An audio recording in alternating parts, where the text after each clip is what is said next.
กับก้อนหินใหญ่น้อยร้อยเรียงหน้าอัศจรรย์พระธาตุสีทองแงนมองฝูงพึ่งทำรังช่างมีมนต์ขลังพลังศักดิ์สิทธิ์บนนั้นกล่าวคำไหว้สากราบสักการะคนลุกขนฉันสัมผัสถึงสายสัมพันธ์คงเป็นลูกหลานเคยร่วมสร้างบุญวัดดอยน้อยอยู่กลางยอดดอยโรยต่ออำเภอดอยละออกเขตติดต่อป่าสางลำพูนเดินทางปลอดภัยจากเชียงใหม่หรือสายลำพูนยินดีต้อนรับนักบุญมาร่วมสร้างทานบารมีตีสามตีสี่เปิดสถานีฟังตุลุงยองนักเทศเสียงทองชื่อเสียงดังก้องทั่วฟ้าธานีตัวจริงเสียงจริงวัดดอยน้อยแม่ตามเทวีต้อนรับญาติโยมที่มีจิตศรัทธามาร่วมสร้างบุญ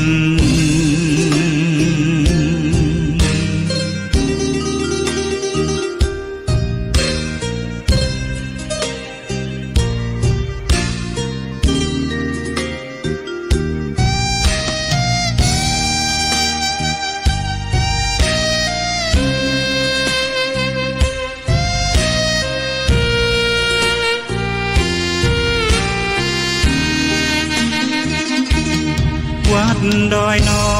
ยอยู่กลางยอดดอยโรยต่อ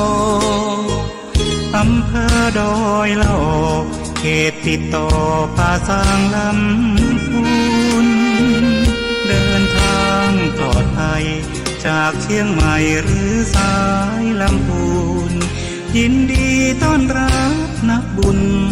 มาร่วมสร้างทานบารมีตีสามตีสี่เปิดสถานีฟังตุลุงยองนักเทศเสียงทองชื่อเสียงดังก้องทั่วฟ้าธานีตัวจริงเสียงจริงวัดดอยน้อยแม่ตามเทวีต้อนรับญาติโยมที่มีจิตศรัทธามาร่วมสร้างบุญ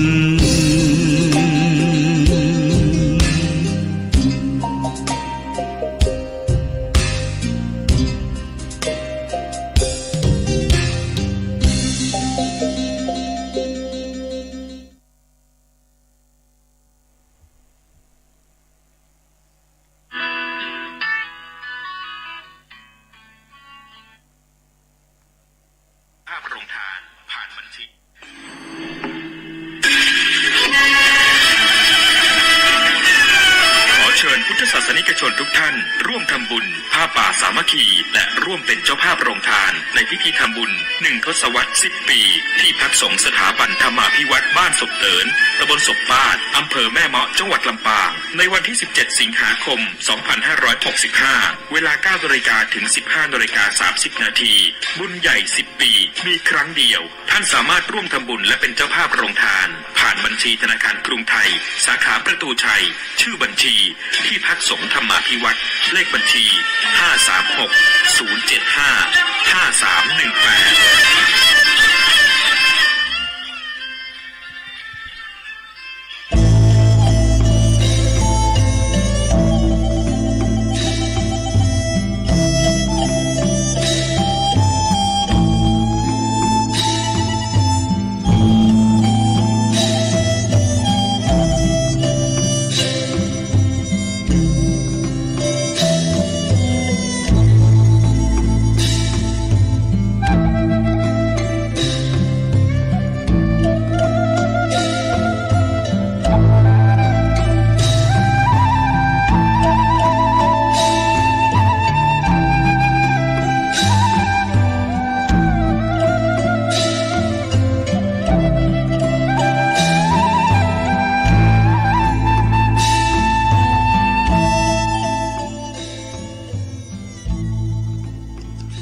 อันทานศีล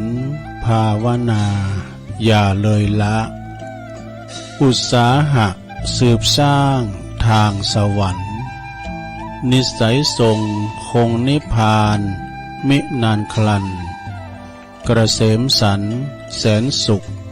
สิ้นทุกภัย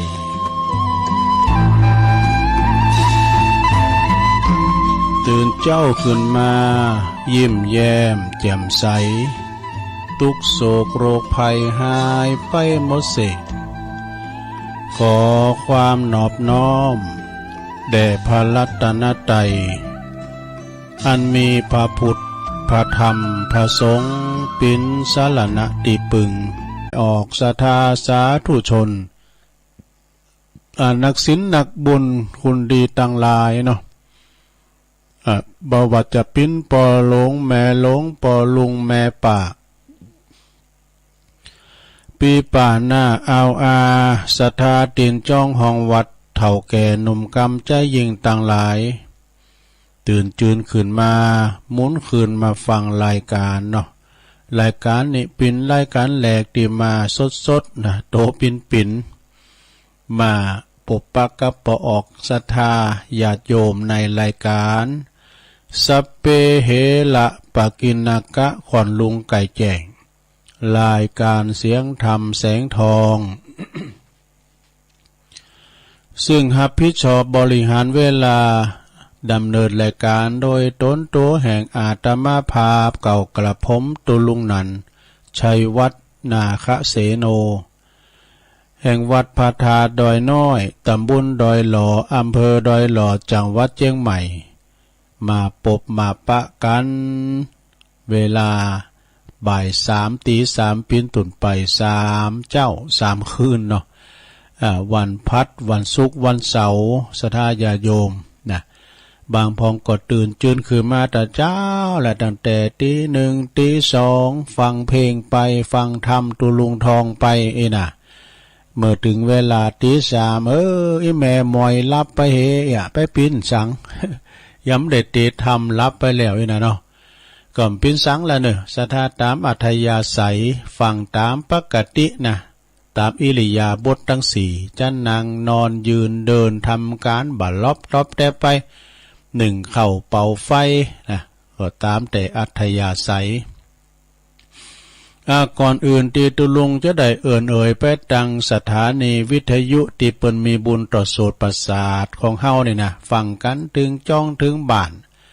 ตุลุงก็จะได้นำสวดมนต์กันเนอสถาเนอไม่ลงไปลุกมาเตอนอนนี่หันมันหนาว มันเจ้าอยู่เนาะนะถ้าโสดด้วยตุลุงก็จะไปโสดดังเขาเจน ไปโสดดังให้นะลูกหลานจะตื่นเนาะโสดในใจเอาก็ได้นะเอาพร้อมแล้วพร้อมแล้วกราบ1กราบ2กราบ3ว่าพร้อมกันไปเลยอิมินาสกาเลนะพุทธังอภิปูชยามะอิมินาสกาเลนะธัมมังอภิปูชยามะอิมินาสกาเลนะสังฆังอภิปูชยามะอะระหังสัมมาสัมพุทโธภะคะวาพุทธังภะคะวันตังอภิวาเทมิสวากขาโตภะคะวะตาธัมโมธัมมังนัมมัสสามิสุปฏิปันโนภะคะวะโตสาวกสังโฆสังฆังนะมามิ นะโมตัสสะภะคะวะโตอะระหะโตสัมมาสัมพุทธัสสะนะโมตัสสะภะคะวะโตอะระหะโตสัมมาสัมพุทธัสสะนะโมตัสสะภะคะวะโตอะระหะโตสัมมาสัมพุทธัสสะอิติปิโสภะคะวะอะระหังสัมมาสัมพุทโธวิจาจารณะสัมปันโนสุขโตโลกวิโตอนุตตโลปุริสะธัมมัสสาลาธิสัทธาเทวมนุสสานังพุทโธภะคะวะติสวะคาโตภะคะวะตาธัมโมสันติติโกอากาลิโกเอหิปัสสิโกโอปันนะยิโกปัจจัตตังเวทิตาโปวินโยเหติสุปฏิปันโนภะคะวะโตสาวกสังโฆอุจจุปฏิปันโนภะคะวะโตสาวกสังโฆยายะปฏิปันโนภะคะวะโตสาวกสังโฆสามิจิปฏิปันโนภะคะวะโตสาวกสังโฆญาติตังจัตตาลิปุริสายุคาเนอัฏฐปุริสปุคลาเอสะภะคะวะโตสาวกสังโฆอาหุนายโยปะหุนายโยตัคขินายโยอัญจาลิกาลนิโยอนุตตลังปุญญเขตังโลกัสสาติจายันโตโปธิยามุเลสักกายานังนันทิวัตตโนเอวังตวังวิจัยโยโหเหจัยยสุจัยยะมังกะเลอาปลาจิตตะปันลังเกสีเสปัทาวิโปคะเลอภิเสเกสัปปะพุทธานังอากาปะโตปโมทติสุนักตังสุมังกลังสุปาปะตังสุโหติตังสุขันโนสุโมโหโตจะสุยิทังพลัมมาจาริสุปัทคินังกายกัมมังวาจากัมมังปัทคินังปัทคินังมโนกัมมังปันนิติเตปัทคินาปัทคินานิกาตวันนะละพันตเถปัทคิเน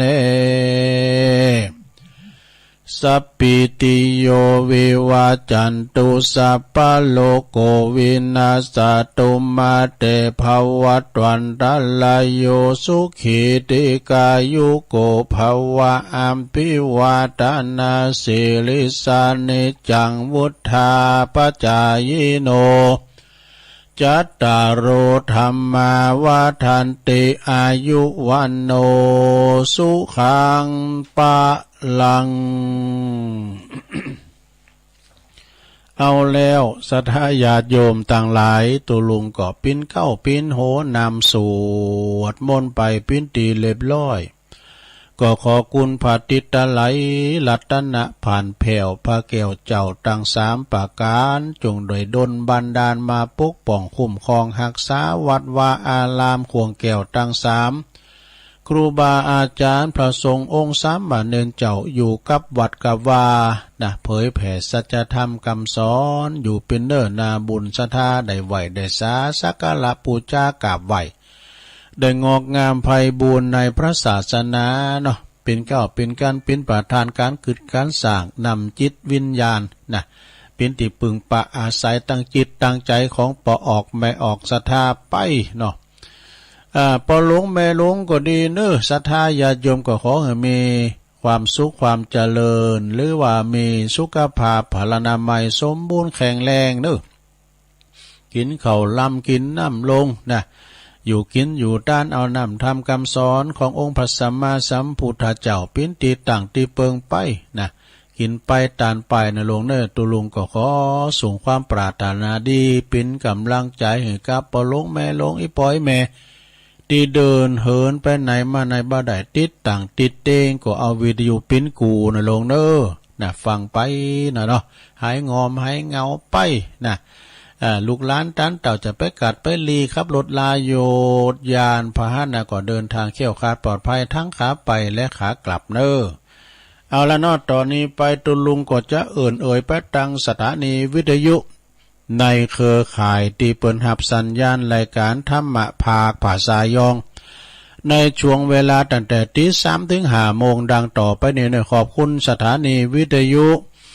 เพื่อการศึกษาพระพุทธศาสนาและวัฒนธรรมวัดฝายหินเนอะตำบลสุดเตบ FM 104.50 เมกะเฮิรตซ์โดยเมตตาบารมีธรรมอาจารย์ท่านพระครูสมุวิสุวัตรวรกิจโจองค์ขลงในเมืองฟังกันแต่เพ่งมาแล้วเนาะขอบคุณอาจารย์วิสุวัตรเนอะคณะแล้วก็สถานีวิทยุคณะสงฆ์อำเภอฝางตั้งอยู่ที่วัดพระบาทอุดมน้ำบ่อสาวาสำนักวิปัสสนาเนอะ FM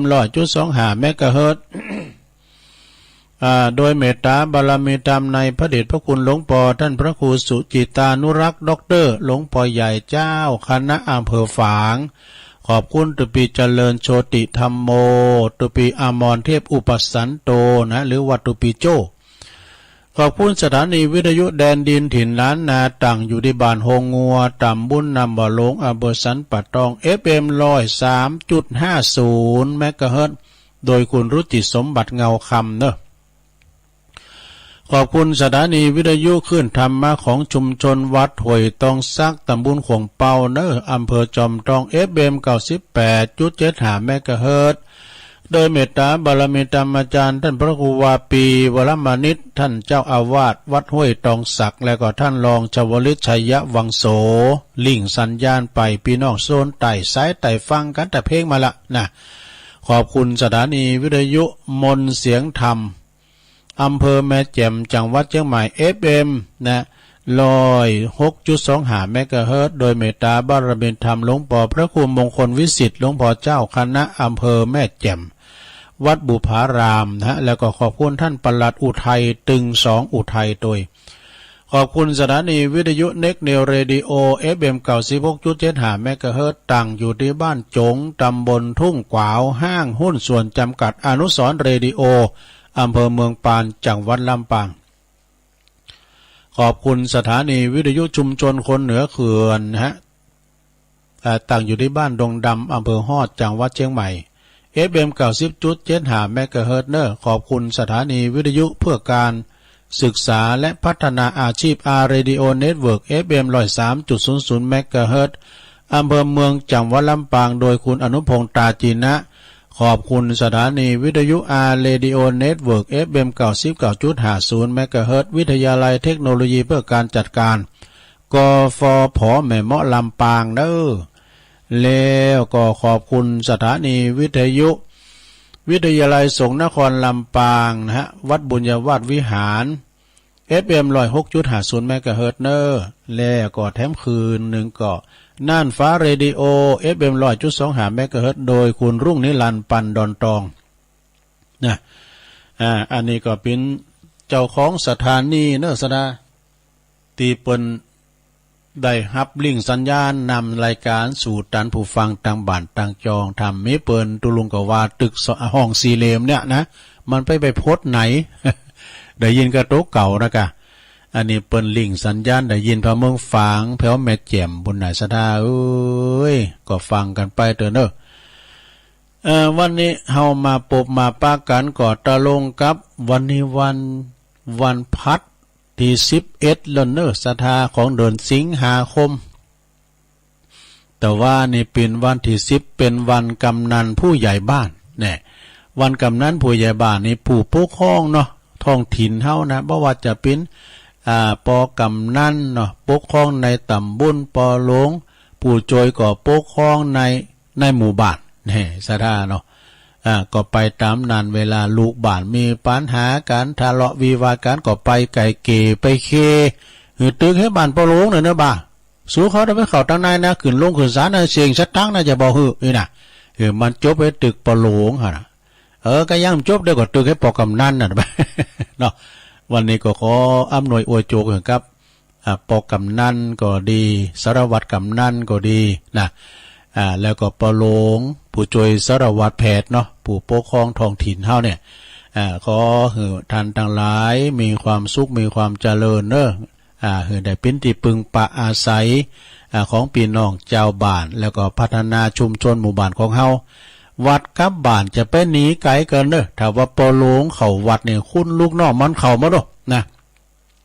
เป็นผู้นำถึงหมู่บ้านผู้นำถึงทำบุญจะเกิดสร้างห่างแปลงก็จะไปละกันปรึกษาหารืออู่กันลงส่งกันป้อเนาะไม่ใช่ว่าไป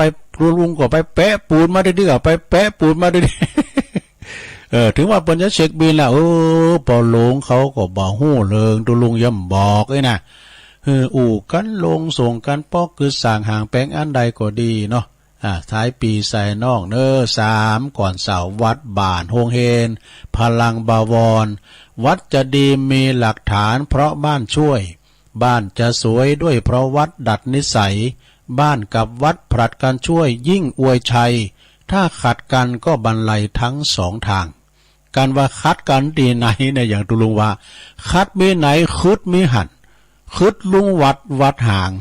คึดลุงบ้านห่างเป็นว่านะเพราะฉะนั้นญาติโยมทั้งหลายก็ว่านี่ก็เป็นวันชมรมกำนันผู้ใหญ่บ้านเนาะเอาแล้วสดาวันพุธนี่จะเป็นวันแม่ทำแล้วติดตามด้วยมาติดๆแต่เป็นวันแม่แห่งชาติพวกนี้จะเอาทำนะมรดกทำแล้วก็บรรยายเกี่ยวกับคุณแม่ต่างๆเนาะวันพุธนี้เป็นวันแม่นี่ก็จะเอามรดกทำปืนเมืองนะพระพรหมของลูกพระในบ้านมาเราสู่จูกันฟังในโรงเด้อไม่ใช่ว่ามาสั่งมาสอนนะแต่ว่าวันนี้ก็จะมีธรรมเทศนาเนอะสดาตามติเปิ้นมีเจ้าภาพก็ดังต่อไปนี่นะเดี๋ยวกันเด้อมีไหนเนี่ยลืมมาแล้วก็พี่น้องตังน้องผ่าขาวก็ให้เนาะมี เปิ้นฝากหลวงพ่อมานะเปิ้นมาทำบุญที่วัดพระธาตุด้วยเนี่ยอันนี้เฮ็ดตุลุงกันด้วยตุลุงนั่นเฮ้ยน่ะเปิ้นมีหอใช่ครับนี่ แม่บัวแก้วสีกรตาแม่บัวแก้วตื่นแตกตื่นเหมือนตาแล้วแม่บัวแก้วสีกรตาขอปูจาธรรมนี่อันนี้ไปเขียนแบบบักเก่าธรรมก็ทอทงสระอัมสระอานะมหาวินบาก เปิ้นจะต้านทำมหาวินบากไปหาแม่ปออุ้ยเขียวแม่อุ้ยเป่งคัทธานะกับปอพลสีกรตาแล้วก็ปอสิงคานวิจิตรแล้วก็วราสีกรตาจากหนองผ่าขาวพี่น้องลายปิ้งเนาะ พี่น้องลายปิ้งเนาะแล้วก็ว่านี่ไปช่วยงานไปทำบุญมุทิตาจิตที่วัดบ้านใหม่ก็ไปป้าแม่อุษา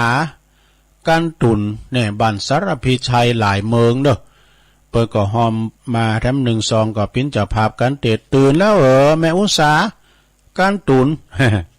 ก็เดี๋ยวก็ฟังเทศฟังธรรมได้เอาปอนด้วยกันเด้อแม่เพนเขาเตี้ยเขาต้วยนะเอาปอนรวมกันตอนนี้ไป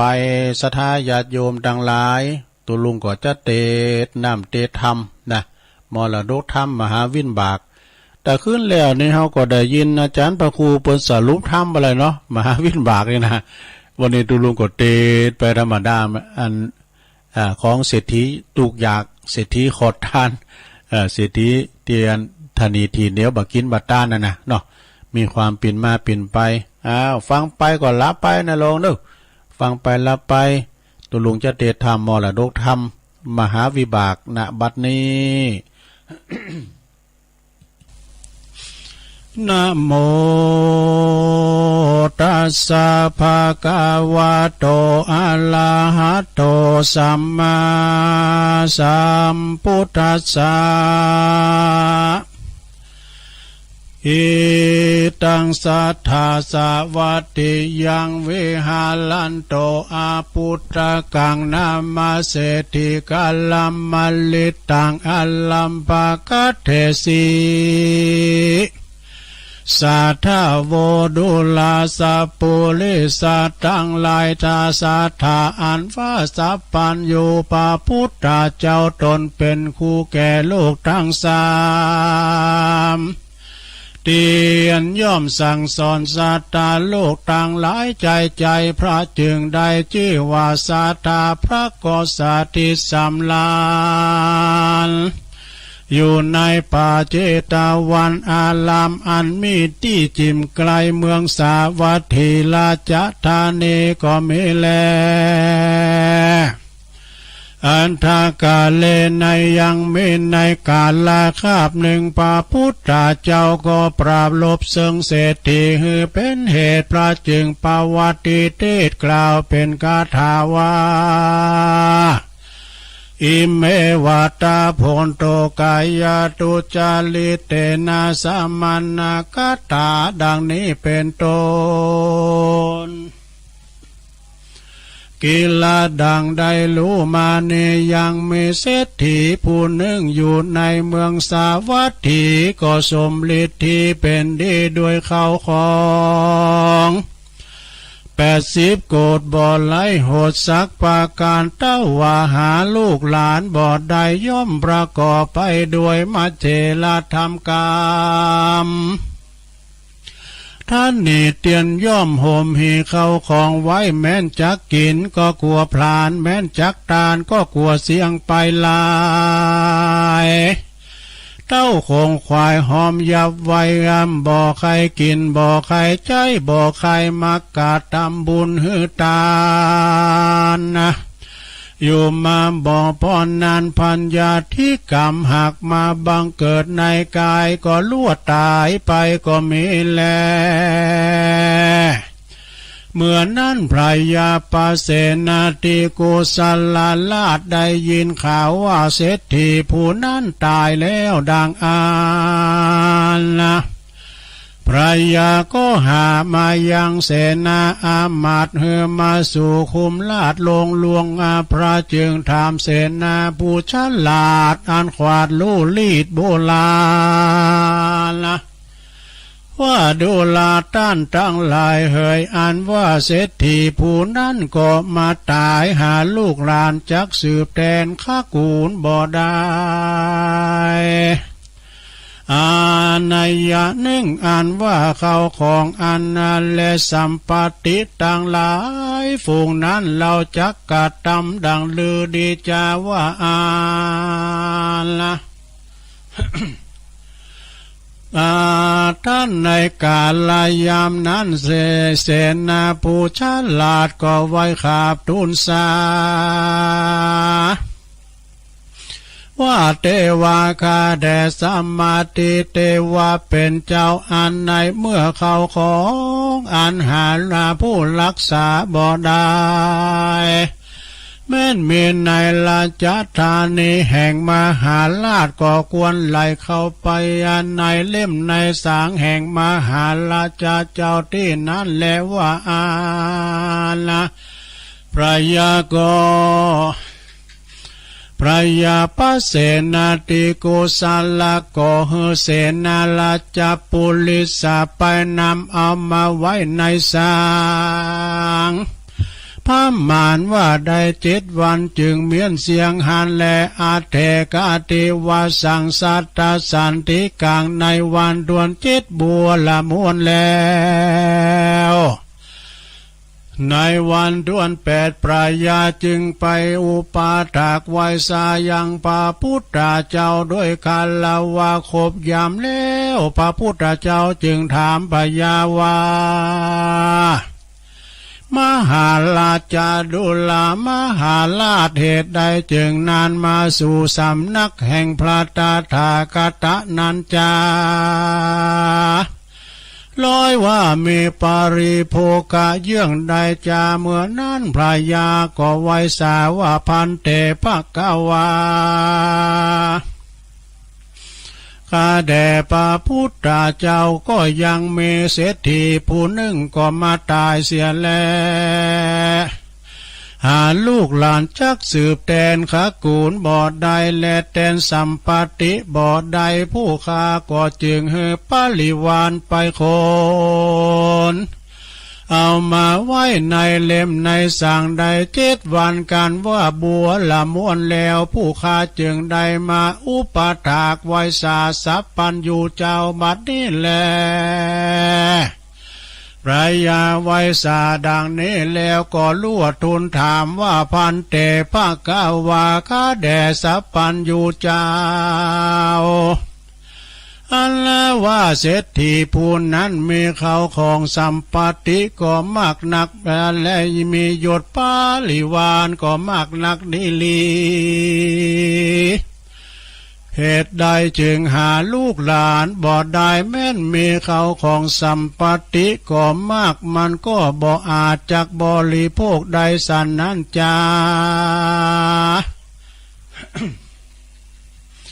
ภาคการหนึ่งยามเมื่อมันจักกินข้าวน้ำปูจานะอาหารดังอันคนใจก็มาตกแต่งยังปูจานะอาหาร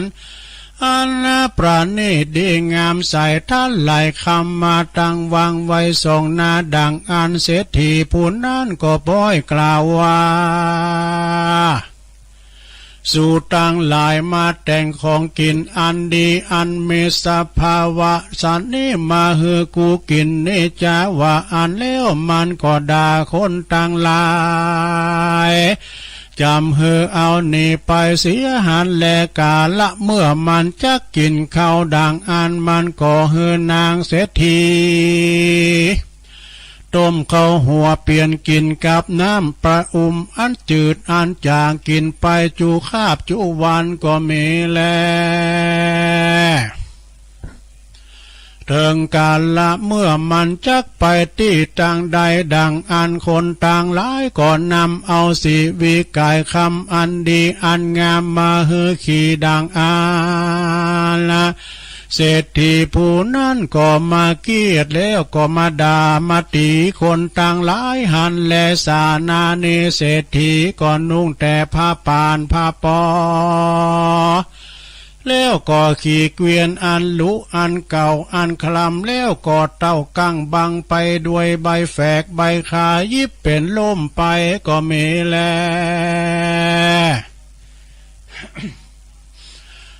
พานาเตภกวากาแด่สัพพันอยู่เจ้าส่วนอันว่าเศรษฐีผู้นั้นแม้นมีเขาของก็มากนักมันก็บ่อาจจากบริโภคใดสันนั้นเพราะบาปกรรมเยื่องใดจาขอพระเป็นเจ้าจุงเตสนาอย่างบุปกรรมวิบากแห่งเศรษฐีผู้นั้นเฮือแจ้งแก่ผู้ฆ่าต่างหลายแด่เตอเมื่อนั้นพระพุทธเจ้าก็เทศนาสำแดงอย่างบุปกรรมวิบากอันเศรษฐีผู้นั้นหากใดกระทำมาฮือแจ้งพระจึงแสงเทศนาว่ามหาราชเศรษฐีกหาปฏิตากาลาสิกขีปัจเจกสัมพุทโธปินติปเตนะปฏิยาเตสิดุลมหาราชอันว่าเศรษฐีผู้นั้นในกาลเมื่อก่อนมันก็ได้เป็นกาตุ้มปีกผู้หนึ่งก็อยู่ในเมืองปาลาณสีและยังมีในวันหนึ่งมันก็หันพระปัจเจกพุทธเจ้าตนมีชื่อว่าตะกัลลสิกขีเข้ามาปินที่บาทมันก็ออกปากร้องกล่าวแก่คนต่างหลายว่าดูลาเปื้อนต่างลายเฮ้ยยังมีเจ้าสาลมตนหนึ่งมาปินที่บาทสู่จุงโอกาสกระทำบุญให้ทานเตอ ว่าอ่านแล้วมันก็ถือเอาพระและขวานออกไปสู่ป่าหันแลเศรษฐิกระตุมปีกผู้นานมันหาศรัทธาบ่ได้ส่วนเมียแห่งมันนั่นก็มีใจจมชื่นและยินดีมากหนักมันก็มากันเองในใจว่าพระปาเจกาพุทธเจ้ามาแล้วว่าอันกรรมอันนั้นกูก็บ่หอนได้ยินสักเตื้อกูก็พาทนาใครเฮตานแล้วไว้สาสากาลาปูจาตุกเมื่อเดลีการว่านางการเองใจสันนี้แล้วนางก็นำเอาข้าวน้ำโปจนะอาหารมาใส่บาตรพระปัจเจกพุทธเจ้าตนนั้นหันแล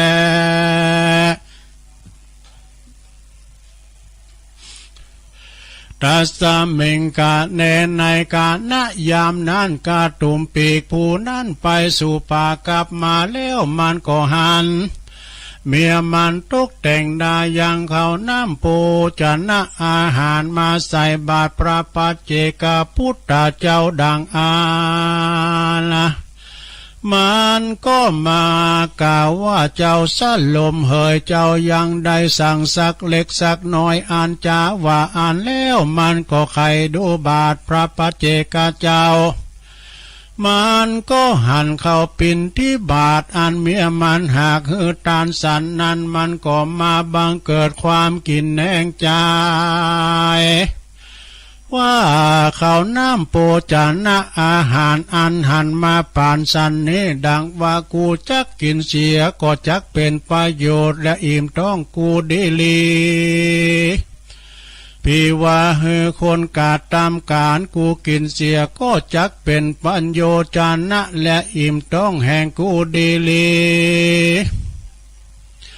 บาดนานี่ป้อยเธอเจ้าสลมตนนี่มากินเสียเจ้านอนหลับอยู่บ่ได้อ่านว่าเขาและอาหา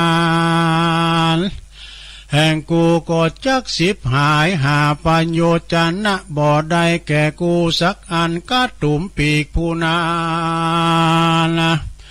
ก็มีความกินแหน่งใจสันนิหันแลภาคการนึ่งกะตุ่มปีกผู้นี้มันก็ได้คาลูกปีอายแห่งมันในกาลละเมื่อก่อนคือว่ากาตุมปีกผู้นี้มันก็เมกปี้อายผู้หนึ่งก็อยู่กินกับด้วยกันหันแลปลายลุนกาตุมปีกผู้พี่ก็มาเล็งหันยังอนิจจภาวะในคารวาสยาวเรือนนะว่าเป็นเดือตุกปุ่นดีนายมากนักมันก็มาสันละวัตถุเขาของปงปันให้แก่กระตุมปีกผู้น้องแล้ว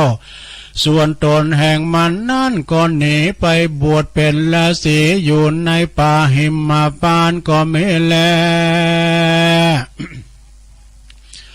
ส่วนอ่านว่ากาตุ่มปีกผู้น้องก็อยู่กะทำการคารวาสยาวเลือนแตนปี้แห่งตนก็ไม่แลอยู่มาบ่อนนานเต้าใดกูมาน้อยลูกพี่อายก็จะเดินแอวไปตามห่วงบานะแล้วก็กล่าวว่าดังนี้อันนี้ก็เป็นของพ่อคาเกวียนเล่มนี้ก็หากเป็นของพ่อคาว่าอาละส่วนกระดุมปีกผู้อ่าวนั่นก็มันได้ยินเจ้ากุมารน้อยกล่าวคำสันนั้นมันก็มีความขันนิ่งใจว่ากุมารผู้นี้มันยังหนุ่มยังน้อยมากนักแต่ดีลีมันป้อยมากล่าวคำสันนิจาพี่ว่ามันมีวัยยาขึ้นใหญ่มาแล้วมันจักยะดังลือจาแม้นว่าเขาของวัตถุต่างหลายฝูงนี้มันก็จักเอาเสียบ่อันมันก็จักฮือแก่ต้านผู้อื่นเสียบ่อยากจะแลก็ตุ่มปีกผู้เอาการเองใจสันนี้แล้วอยู่มาวันหนึ่งมันก็อุบายปาเอากุมารน้อยผู้นั้นไปสู่ป่า แล้วก็มาบิดคอกุมารน้อยหือตายแล้วก่อนลาต้อเสียในป่าจาติหันแลอันนี้ก็เป็นบุปกรรมวิบากแห่งเศรษฐีในกาลเมื่อก่อนวันนั้นแลศรัทธาสัพพัญญูพระพุทธเจ้ากันว่านำเอาสาปุปกรรมแห่งเศรษฐีมาเทศนาเท่านั้นแล้วพระตนพระก็เทศนาว่ามหาราชดุลามหาราชอันว่าเศรษฐีผู้นานะเมื่อก่อนมันก็ได้เป็นกาตุ่มปีกผู้หนึ่งมันก็ได้ร้องเอิญแก่บอกเก่าแก่คนต่างหลาย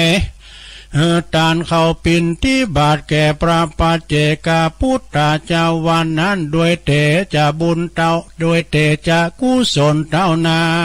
นละ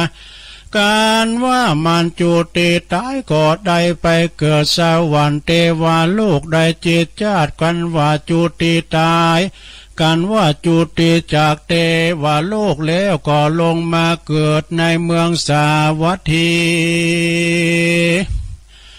ก็เป็นได้เป็นมหาเศรษฐีมีค่าของมากหนักมันก็บ่อาจจักบริโภคได้แม้นว่าข้าวน้ำโภชนะอาหาร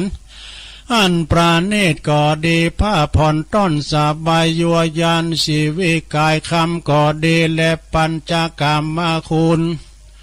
อันเป็นโอลาลิกะมันก็บ่อาจจักบริโภคได้ก็ด้วยปาปกรรมอันมันมีความกินแหน่งใจเสียดายเข้าปินที่บาทอันเมียมันหากหือตาละแก่พระปัจเจกพุทธเจ้าวันนั้นแลพากันนึ่งเศรษฐีผู้นั้นเกิดมาหาลูกหลานบ่ได้และหาผู้สืบแทนข้ากูลบ่ได้ก็โดยปาปกรรมอันมันได้ฆ่าลูกปีอายวันนั้นหันแลดุลามหาราชบุญกุศลอันเศรษฐีได้กาตามก็เถิงเซิงอันเสียงไปในชาตินี้ส่วนอันว่าปาปกรรมอันมันได้ฆ่าลูกปีอายก็ดีมันได้โลภโลนปนพมานได้ข่มเหงเต่งแป้เอาของต้านก็ดีปาปกรรมตั้งมวลฝูงนี้ได้โอกาสก่อนนำเอาเศรษฐีผู้นานะไปเกิดในมหาโลลุวันนาโลกก็จักได้สาวทุกขเวทนามากนากันว่ามันพ้นจากนาโลกแล้วก็จักได้ไปเกิดเป็นเปตวิก็จักได้ไปเกิดเป็นเพศชื่อว่ามิจฉันตเพศแล้วก็จักได้มาเป็นเพศวิสัยแถมเล่าก็มีแลอิตัมมาโวจะปะกวะอาตมานาอิตังตัตวานาสุขาโตอัฏฐปัลลังเอตัตโวสัทธาสัพพัญญูพระพุทธเจ้าเทศนายังกรรมวิบากแห่งเศรษฐีแล้วที่นี่พระพุทธเจ้าก็จักเทศนาสำแดงขกุลวงศาแห่งเพศตั้งเจ็ดจำพวกคือแจงแก่พระยาปเสนาติโกศลและปาลิสัตทั้งสี่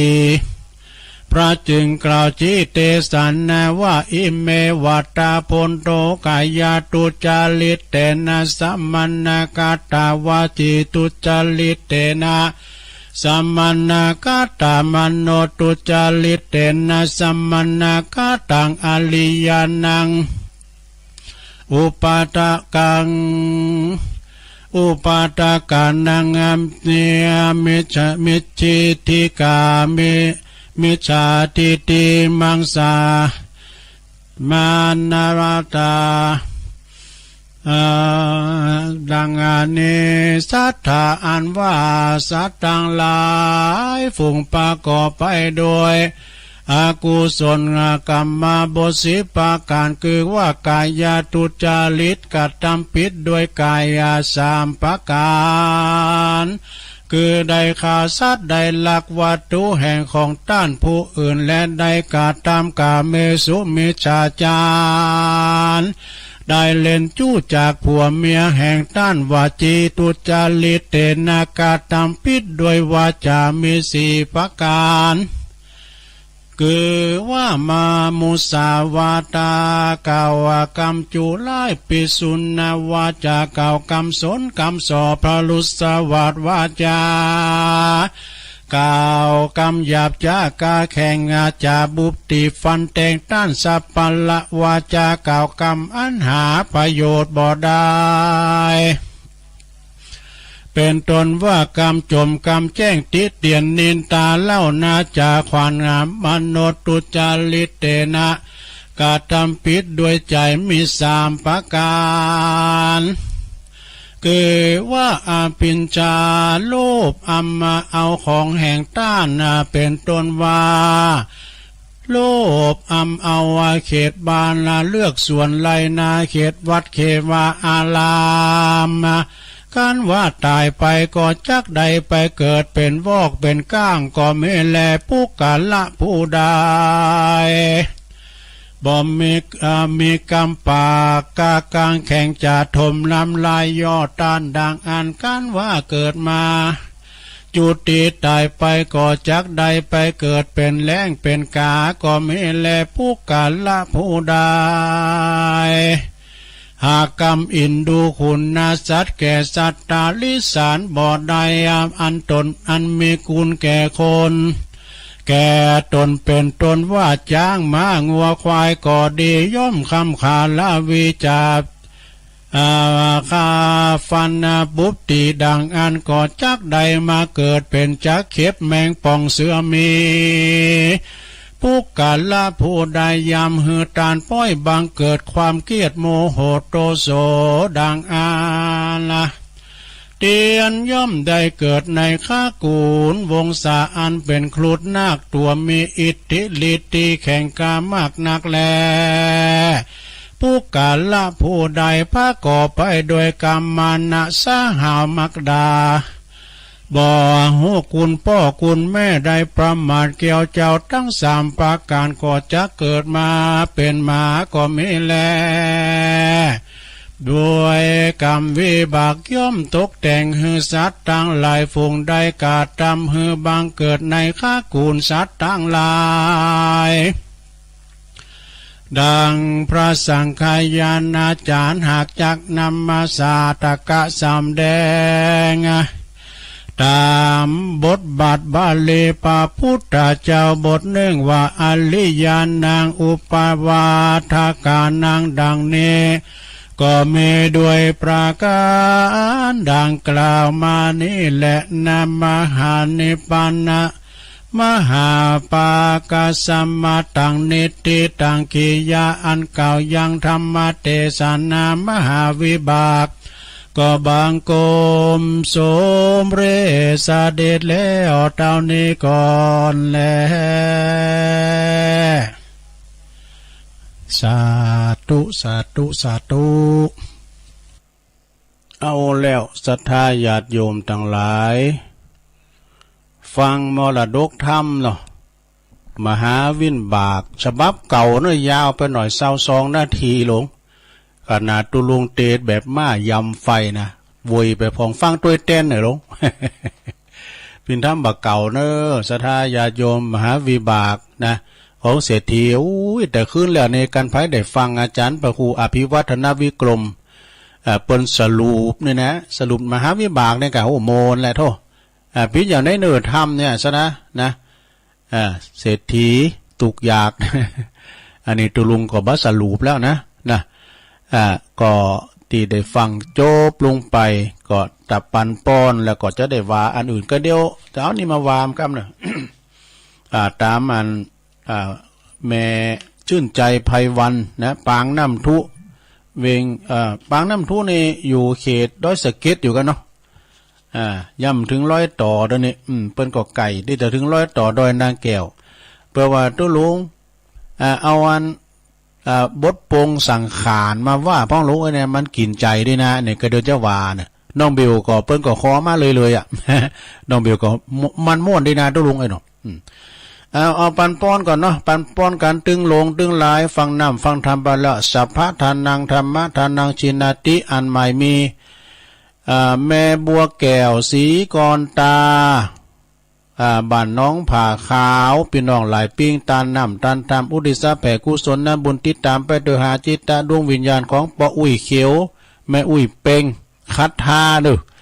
แล้วก็ตานไปหาปอพลสีกรตา ตานไปหาปอสิงคานวิจิตแล้วก็วราสีกรตาเด้ออยู่ที่ไหนตั้งใดก็ดีขอได้มาพัฒนามาโมทนาใหม่หับเอาส่วนบุญกุศลที่แม่บัวแก้วสีกรตาได้กินแดดตาในวันนี้ตัวเด้อแล้วก็แถมสถานหนึ่งก็มีแม่อุษากันตุนพี่น้องบ้านสารพีชัยนะหลายเมืองเด้อก็ปักกันในงานแต่ว่านี่เนาะที่วัดบ้านใหม่กับหม่อมท้องก็ห้อมซองมาก็ขออนุโมทนาโอ้แต่ว่านี่ก็ไปปะหลายกันเนาะไปปะหลายเดี๋ยวก็ว่ากันเนาะเอาปอนนึงถ้าเราแต่ล้ำปามไปได้บ้างเอาปอนเนอแม่เพนหยาดน้ำเนอยะทาวาลีวาหาปูลาปาลีปูเลนติสากะลังเอวะเมวะอิโตตินังเปตานังอุปกัปปติอิสิตังปะติตังตุมหังคิปะเมวะสมิสตุสเปปูเลนตุสังกปาจันโทปันนาลโสยถามณิโจติลโสยถาโสยติธัมโมจะอายังนิทัสสิโตเปตานาปูจาจักตาอุลาลาภาลัญจะ ภิกขุนามานุปัตตินังตุมเหหิปุญญังปสุตังอนาปกันติสัพพิติโยวิวัจจันตุสัพพะโลโกวินาสตุมาเตภวัตวันตรายโยสุขีติขายุโกภวะอภิวาทนาสิริสนิจังวุตาปจายโนจัตตาโลธรรมาวัฏันติอายุวันโนสุขังปะลังสาธุจบลงไปศรัทธาญาติโยมทั้งหลายนะก็ตานน้ำตานธรรมวันพุธก็มีอยู่พระพรหมของลูกหรือว่าพระในบ้านนะปิ่นเจ้าภาพก็มีอยู่ศรัทธาวันพุธนี้ก็จะได้เราเข้าหำพองนี่นะหำเรื่องกุลแม่กุลปอเอกนะปิ่นวันศีลด้วยวะศรัทธาวันนี้เป็นวันห่อวันโกนเนอะ เป็นวันโกนแล้ววันพุธนี้เป็นวันที่12เป็นวันแม่แห่งชาติโดยเป็นวันพระอุโบสถศีลด้วยเนอะวันพุธนี้ก็ไปวัดไปว่าไผแต่ไปตานโกเข่าหาปอหาแม่ปู่ยาตายายเนาะก็เจิญกันได้อุ้ยนี้หน่อยเนี่ยแต่ว่าเนี่ยอาตมาภาพหรือว่าตุลุงก็ได้ไปรวมกันรวมงานนะงานหยังตุโอ้เป็นงานบุญพิธีบรรจุพระหฤทัยของพระพุทธรูปพระเจ้าธรรมสารวะนะแล้วก็เปิ้นก็ทำบุญครบรอบการก่อตั้งวัดบ้านใหม่กับหม่อมท้องบุขยอมปุณา40 ปีแล้วเนาะแล้วไปปอเป็นว่าเปิ้นก็เลยจะลองอายุวัฒนมงคล60 ปีของท่านพระครูพิสุทธิ์ธรรมสุนทรตุปีธรรมเนาะโอ้คุณหลงคุณหลายเนอะสนาญาติโยมพี่น้องป่าแดงหลงปุ่นแม่สายดมาเป็น10 ลำรถตู่บุนะพอวัดตุปีธรรมเป็นปื้นเงา95ภูมิลำเนาเกิดเปิ้นก็อยู่บนบ้านป่าแดงหลงนะสาธุเจ้าพระครูก็มาโอ้ว่านี่ได้เมตตาบารมีธรรมไหวสาตีปรึกษาเจ้าคณะจังหวัดเชียงรายครูบาเจ้าวัดดอยพระธาตุดอยตุงก็มาโอ้เปิ้นก็มาเป็นผู้ที่นำสวดด้วยในเมตตาบารมีธรรมพระเดชพระคุณท่านเจ้าคุณพระเทพรัตนนายกแล้วก็เจ้าพระเดชพระคุณท่านเจ้าคุณพระพุทธบาทพิทักษ์รองเจ้าคณะทั้ง2 ตุนด้วยนะเจ้าคณะอำเภอรองเจ้าคณะทั้ง2 ตุนได้มาครบโมศรัทธา40 ปลายพระคุณเจ้านะเปิ้นก็มาสืบชาตาปินกำลังใจให้กับตุปีธรรมนี่เปิ้นเป็นศาลาเนาะศรัทธานะศาลาวาดเขียนจิตรกรรมแม่นกะศาลาที่เปิ้นแป้งดอกแป้งดวงติดแก้วติดแสงนะแต่แป้งหนักแป้งหยังได้หมดซะนะแล้วเปิ้นก็ แปลงวัดแปลงว่าพระเจ้าสารโดที่เปิ้นนั่นนะที่พระนอนน่ะเปิ้นสารนะว่าพระธรรมสารว่าพระธรรมสารก็ได้ยินปีนันเบเป็นว่าพระธรรมก็คือตุปิธรรมแล้วเปิ้นสารตอกเอานะแปลงพระเจ้า พระธรรมเองก็งามแหละไปไหวไปสามว่าก็เปิ้นบรรจุเป็นที่เรียบร้อยโอ้คุณนักคุณหลายหรอมีไปห้องตาลขิงปุ่นนี่ ไปก็ได้ขิงก็เอาไปขิงกับเม่งเอานี่กะไปเอาปูก็ได้นะโอ้หลายเนาะสถาโฮงตาลก่อนนักก่อนหลายโฮงตาลกาแฟก่อนในเมตตาบารมีธรรมอาจารย์ท่านพระอธิการเกษมศรัทธาธิโกตุลุงเสมเขาเนี่ยวัดมงคลเวลุวันเอาวันกาแฟไปเปิดโฮงตาลด้วยนะหลังจากฉันเพื่อนแล้วเตียวออกมาอู้ยมาปะปีนานวินคำเวียงนะเปิ้นอยู่หน้าวัดสุวรรณวิหารโอ้ตุลุงผมซูมฟังตุลุงวันนั้นตุลุงเรื่องเป้าเขาท้าได้เนอะเนี่ยเป้าได้ประโยชน์กูยังไอ้เนี่ยโอ้ก็จดเบอร์โทรตุลุงไปก็ปีนั้นวินไปป้าว่าก็โปรโตคุณขาวโจโลเหมือนเก่าเหมือนเดิมเถ่าแก่นะก่อนนี้เปิ้นขับรถถึงอาจารย์เขินดูนะอยู่หน้าวัดสุวรรณวิหารเดี๋ยวนี้ประกอบกิจการยังก็ลาบขายลาบอยู่นะไอ้นะพายกินข้าวล้ำก็ไปหน้าวัดสุวรรณวิหารเนอะเดี๋ยวตังปีนั้นวินจัดถือเอาขุมเอาเพชรได้หมดนะอันนี้ก็ไปพระปีใหญ่ไตโหตุลุงเนาะปีนั้นวินนะก็เคยเปิ้นทั้งหมดสมัยเปิ้นนั้นขับรถเหนืออาจารย์เขินนะเปิ้นก็บอกว่าอันหูข่าวทั้งปีนั้นมองกะปีนั้นอกอาจโอ้ปีนั้นเปิ้นโทรหาตุลุงอยู่เนาะเปิ้นอยู่ปุณชัยปราการปีนั้นอกอาจหรือว่าปีนั้นวันนี่กะนะเอาแล้วสถาอารัมพบุตรเป็นหนักแล้วเนาะว่าก็คือได้ไปช่วยการช่วยงานกับคุณนักคุณหลายแล้วที่วัดปันใหม่กระหม่อมทองหันครูบาอาจารย์ไปไหวไปสาเนาะพระเทระนุเทระก่อนหนักตุยนะตามคำขอเนาะคุณแม่ชื่นใจไพรวันน้องเบลนะคุณแม่ชื่นใจนี่เปิ้นอยู่ปางน้ำทุปุ่นดอยสะเก็ดปุ่นนะไก่ลอยต่อดอยนางแก้วลูกหันไปทั้งกี่กิโลก็ถึงละนะเวลาตุลุงเขาไปจำวัดไปนอนไปนอนที่ปุ่นนะเปิ้นก็ไปปลาสัทธาปลาขอบโคไปตาลกู้เข่าอย่างกันเนาะตึงหลงตึงหลายแพ้ว่าตัวก็ช่วยตุลุงพอเนอะตุลุงคุณเถ่าโอ้จำเตอก็มันพิษผ่านไปนะมนุษย์เรานะเอาว่าพร้อมกันนะสดาเนอะ ก็เดี๋ยวจะมีนิทานอยู่นะปงสังขารว่าพลอมกันไปเลยเนอะมนุษย์เราเกิดมาทำไมนิพพานมีสุขอยู่ใหญ่มิไปตัณหาหน่วงหนักหน่วงชักหน่วงไว้ฉันไป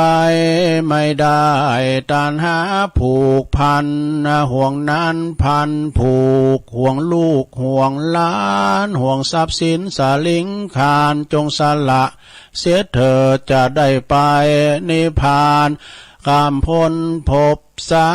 มยามหนุ่มสาวน้อยหน้าตาแช่มช้อยงามแล้วทุกประการแก่เท่านังยานล้วนแต่เครื่องเม้นเอ็นใหญ่900เอ็นน้อย9,000มันมาทำมาเข็นใจให้ร้อนให้เย็นเมื่อยขบทั้งตัวคนคิ้วก็ขาวในตาก็มัวเส้นผมบนหัวดำแล้วกลับงอกหน้าตาเว้าวอกดูหน้าบาดสี จะลุกก็โอยจะนั่งก็โอยเหมือนดอกไม้โรยไม่มีเกสรจะเข้าที่นอนพึงสอนภาวนาพระอนิจจังพระอนัตตาเราท่านเกิดมารังแต่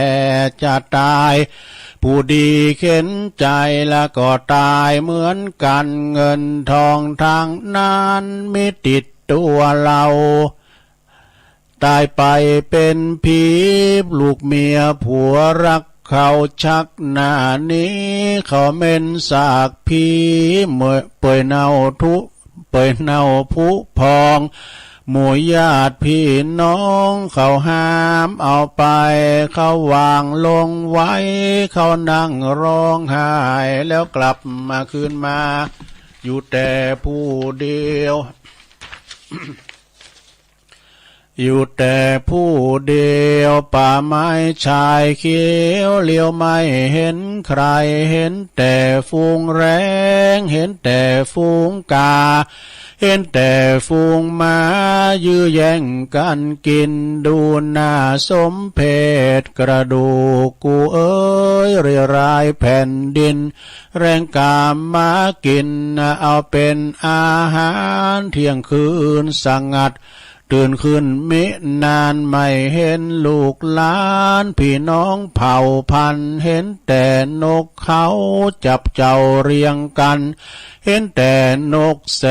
กแหะร้องแรกแหกควันเห็นแต่ฝูงผีร้องไห้หากันมนุษย์เราเอ้ยอย่าหลงนักเล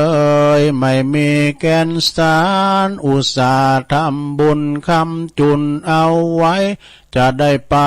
สวรรค์จะได้ทันพระพุทธเจ้าจะได้เข้าพระนิพพานอาหังวันทามิสัพพะโสอาหังวันทานิพพานปัจจโยโหตุ จบสาธุใครพิษพาดไปหน่อยนะหลวงนะบทปรุงสังขารนะหลวงเด้ออันนี้นะมันมีหนีมูดร่างกายของเฮาเนี่ยเนาะเปื่อยเน่าผู้พองนะเปิ้นหามไปบดไปป่าเหี่ยวป่าจ้าสมัยแต่ก่อนนี่เปิ้นก็ฝังก็มีแต่บางทีบางแห่งบางประเทศนะเปิ้นก็ฝังแล้วกันเผานี่ก็ย่อยสลายนะซะได้เนาะดินสู่ดินน้ำสู่น้ำไฟสู่ไฟอะกะนะเอาไปหันต่างประเทศตีหนึ่งซะได้ประเทศทิเบตก็ฮะเนาะซะได้เนาะสุมาได้อยู่ดีมีสุขนะลงเนาะถ้าว่ามีคุณตายในหันในบ้านเปิ้นพุ่นนะเปิ้นก็จะเอาไปตีลานนั้นเปิ้นก็จะปาดมันจะว่าปาดเนี่ยนะปาดตาโพกาปาดนะหันนี่นะแล้วเปิ้นก็จะหือแมงแห้งนะ แมงแห้งนะมากินว่ะแล้วเหลือกระโครงกระดูกนั่นน่ะซะนะเปิ้นว่าดับชีวิตดวงหนึ่งแล้วก็คือร่างกายก็ยังชีวิตให้สัตว์น่ะซะนะเนาะเอาไปหันเนี่ยใน YouTube หลวงพ่อล้อโอ้โธน่ากลัวเปิ้นก็เหือนสัตว์ที่ยังมีชีวิตอยู่ได้อิ่มต้องไปนะพญาแห้งทั้งหลายโอ้พี่ว่าแห้งมันไปคอนพุ่นหมดอ่ะก่อนบ้านเฮาเมืองเฮาก็มีตุลุงนี่มันแต้นหันสกรรมนะมันไปอยู่เมืองมันหมดแห้งหรือกากาเนาะ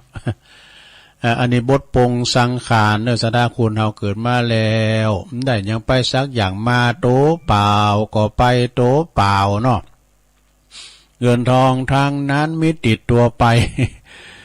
มีไปสองอย่างขาวกับดำบาปกับบุญเนาะสถานเนาะสั่งสมคุณงามความดีไปเถอะโอ้ยเฮาได้มาเกิดเป็นมนุษย์เป็นคุณก็เป็นบุญแล้วนะเป็นบุญแล้วมาสร้างบารมีอย่างพระพุทธเจ้าเนี่ยเปิ้นเกิดมาหลายภพหลายชาติเสวยพระชาติเป็นกวางพญากวางพองกาอย่าเนาะคุณเฮาก็เหมือนกันซะนะตายเกิดนะหมู่ว่ามาเกิดเป็นหยังของเฮาจะระลึกชาติได้นะบางทีก็จะอาจจะเกิดมาเป็นสัตตลิสานเนาะก่อนไม่ยิงในกระพินมาปู้เนี่ยเปิ้นเตะเปิ้นขามเปิ้นคิดว่าอาจจะเป็นญาติพี่น้องหรือว่าเป็นปอเป็นหยังเฮามาเกิดก็ได้นะมาอยู่โลมชายคาเดียวกันเนี่ยนะสดาเวลาปอตายเนี่ยจิตเข้าขวัญลูกเนาะจิตเข้าต้องลูกเกิดมาเป็นลูกของลูกทำกรรมก็มีนะอันนี้วัฏฏะสงสารนะหลวงเด้อคุณเฮาตายแล้วเกิดบางคนว่าการได้ตายแล้วอาจจะมันเกิดทำซ้ำไปว่าเนี่ยมาถึงเกิดอันตุวันเนี้ยจาดหน้ามาดมีอาจารย์น่ะจาดนี้จาดหน้ามาจะมีหรอ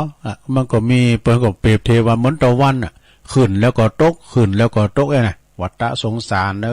ศรัทธาญาติโยมทั้งหลายนะก็เอามาเล่าสู่ทุกกันฟังขอบคุณทางคุณแม่ชื่นใจไพวันนะแล้วน้องเบลด้วย เปิ้นจังขอมาน่ะขอปรุงสังขารในกรรมหนึ่งอีเนาะแล้ววันพุกนี้ก็ศรัทธาญาติโยมทั้งหลายเขาก็จะฟังนำฟังธรรมพุกนี้เป็นวันแม่วันศีลอุโบสถด้วย ก็จะได้ฟังธรรมเกี่ยวกับแม่เขาเนี่ยนะพระพรหมของลูกก็คือแม่หรือว่าพระในบ้านเนาะแล้วเนาะศรัทธาญาติโยมดังหลายวันวานี่ก็เป็นวันชมรมวันกำนันผู้ใหญ่บ้านก็จบไปโอยโจกโอยปอนปอหลงกำนันไปปิติเรียบร้อยนะเป็นผู้นำในหมู่บ้านผู้นำท้องถิ่นเนาะ ตอนนี้ไปก็ตุลุงจะเล่านิทานแล้วกันเนาะเล่านิทานเรื่องอย่างตุมิตรแท้มิตรเทียม มิตรแต่มิตรเทียมเศรษฐีสองตระกูลเนี่ยพิจารณาอาสัมปทานชาดกนี่มิตรเทียมมิตรเทียมนี่เป็นมิตรปอกหลอกดุมมิตรบาดแต้เปินกินหาอยากเปินกินหาง่ายกันเนาะเปินตายหาอยากอีดกซะนะพิจารณาลองฟังถอก่อนเนาะมาในชาดกเนอ ก็ณเวลุวันวิหารเด้อพระพุทธเจ้าตรัสชาดกเลยนี่เมื่อปะหลบถึงพระเทวทัตนะพระเทวทัตที่บอกฮู้กุลอาจารย์ความว่าในอดีตชาตินั้นนะพระตถาคตของเฮาในเสวยพระชาติเป็นเศรษฐีดูอยู่ในเมืองมัคคะ นามเปิ้นคือจือปันว่าสังขะเศรษฐีอันนี้เศรษฐีนะสังขะเศรษฐีแล้วก็มีสหายจากเมืองปาราณสีนามว่าปิริยะเศรษฐีนี่ปิริยะเศรษฐีก็อยู่ในเมืองปาราณสีบ่มีอยู่หันวันหนึ่งเนอะปิริยะเศรษฐีนี่ปรากฏว่ามันคุณลำคุณรวยสมัยก่อนนี่เปิ้นบ่เคยมีตำรวจทหารโจรป่นไอ้เสือว่าบุกเลยนะอยู่อันนี้เป็นการปล้นมีชาติต่างเท่าใดเอามาหมด จังได้หมดเนอะปิริยาเศรษฐีโดนโจรป่นยกเข้าเลยนะเอาไปหมดโทรทัศน์โซฟาตู้เย็นเอาไปหมดนะกวาดเรียบทรัพย์สินตอนเข้าไปจนหมดนะสัตว์หมดโตเลยหมดโตเลยสังฆาเศรษฐีอันเป็นเปินเนาะที่อยู่เมืองมัคคะทะไปนะหันว่าโอ้เปินเนี่ยโดนป่นจนว่าหมดเด้อปดาโตสังฆาเศรษฐีก็มีความหันใจเนาะก็เลยมอบสมบัติแล้วก็บริวาร บริวารก็คือขาดทาสบริวารส่วนหนึ่งนะคือกึ่งนึงเอาคือปิริยะเศรษฐีนะเป็นเปินกันนะปิริยะเศรษฐีก็เลยกระเติงขึ้นมาเนาะกระเติงขึ้นมาก็คือรวยขึ้นมาให้กับสวะหากินเขามีทุนแล้วคือเปินอันนี้เปินแต่ดูเปินแต่ว่าหันเปินตุกได้ยากก็จวยนะคือทรัพย์ไปกึ่งเด้อคือบริวารไปกึ่งนึงก็โดนะและเหตุการณ์ต่อมาในสดาอนิจจังบ้านแน่นอนเนาะสังฆาเศรษฐีก็ถูกโจรป่นเหมือนกันนี่ที่จวยเปิ้นนะถูกโจรป่นเหมือนกันเนี่ยมดเนอปดาโตเส้นกันนี่แต่เนี่ยมันมีแต่เนอะสดาเนี่ยอย่างคุณอากตันอยู่ปิริยาเศรษฐีนี่เมื่อเกิดจวยเหลือเลยแม้แต่น้อยนานบ่ฮู้บุญฮู้คุณคืนฮอโตตุกได้ยากเปิ้นยังจวยเนาะอันนี้หันเปิ้นเนี่ยเปิ้นมดเนอปดาโตอย่างโตนั่นน่ะนะบ่คิดจวยเหลือแม้แต่น้อยบริวารสังฆาเศรษฐีเนาะก็ฮือบริวารสังฆาเศรษฐีแก่ปริยะเตียนที่เปิ้นแบ่งให้นั่นนะคือลูกน้องเก่าป่ะน่ะฮอไปร้องเรียนกะไปร้องเรียนพระเจ้าแผ่นดินคือพระเจ้าพรหมทัตพระราชาแห่งเมืองปาราณสีพระเจ้าพรหมทัตก็เลยมาสอบสวนปิริยาเศรษฐีกับเป็นความจริงหรือไม่นะแต่ก่อนนี้โตโจรป่นตุกได้ยากเนี่ยแล้วก็สังฆาเศรษฐีจวยเหลือทันจริงหรือไม่จริงพระเจ้าค่ะเห็นนะเนาะอันนี้นายหลวงคือพญาเจ้าเมืองมาไต่โซนดูแล้วก็เวลาว่าเปิ้นตุกได้ยากเปิ้นโดนโจรป่นเหมือนกันโตมจวยเบิ่งกะแม่นแล้วได้จวยเปิ้นพญาเจ้าเมืองจึงลิบทรัพย์หมดว่าลิบทรัพย์ก็คือหมายความว่าหยุดทรัพย์หมดปิริยาเศรษฐี ทั้งหมด แต่สังฆาเศรษฐีนะหันแก่ความเป็นสหายเก่ากันจึงขอแบ่งเอาเพียง40โกฏนู่นเอาเพียง40โกฏนะแล้วก็บริวารของตนคืนมาเต่าอันที่เอาบริวารไปรับใจรับซอยนะเอาปีกมาหมดนะปีกมาอยู่เตียนสังฆาเศรษฐีหมด จากนั้นก็ปากันกลับไปเมืองราชเกลือบำเพ็ญตานศีลภาวนาจนเสี่ยงอายุไขจบสระในการละต่อมาปิริยาเศรษฐีนั้นคนอักตันยูนะก็คือปิ้น ปิ้นพัดเทวตัดในกาลบัดนี่แหละเนี่ยส่วนว่าสังฆเศรษฐีนั่นคือองค์ตถาคตเนาะขอคิดเรื่องนี้เปิ้นบอกว่าความความกตัญญูคือเป็นเครื่องหมายของความเป็นคนดีจบลงไปสถา อันนี้ก็เป็นนิทานธรรมเนอมาในชาดกเนอสถาเนอเราสู่จูกันฟังให้กับพี่น้องสถาญาติโยมทั้งหลายได้ฟังกันมีสองเรื่องก็รู้เดี๋ยวแต่กะตัวลุงมาขี่ลืมเนี่ยอันนี้เรื่องหยังช่างแกะสลักเดี๋ยวเรากันลองฟังก่อนนะลุงนะทัพผู้ชาดกช่างแกะศิลากับหนูนี่ณเชตวันวิหารเปิ้นก็พระพุทธเจ้าได้ตรัสถึงเรื่องพระภิกษุสี่ตนเนอะพระภิกษุตุเจ้าสี่ตนนะซึ่งไปบิณฑบาตจุนนางธิดานางการมารดาเนี่ยบ่ได้แต่งงานสักกรรมว่ะลูกสาวของเปิ้นได้แต่งงานสักกรรมเพราะนำอาหารไปสาบาตจุนมดโตจุนมดนะเปิ้นว่าปินติมาติไปของการความเจอที่ว่าพระภิกษุสี่รูปเข้าไปยังเฮินใดนั้นก็จะเป็นอัปมงคลแก่เลื่อนนานอันนี้นะเปิ้นว่าไปไหนก็ครับว่าเป็นไทยนะลุงเป็นไทยนะครูบาอาจารย์เราฟังในการไปกรุงเทพก็ดีเอาไปกัน4ตุนนะต้องยุดไว้ที่รถไหนตุนหนึ่งไป3ตุนนั่นแหละนะแต่4ตุนเนี่ยเราอันเปิ้นสู่ เนาะในอดีตการเนาะ ถ้าเรานิทานนี่ก่อนนะ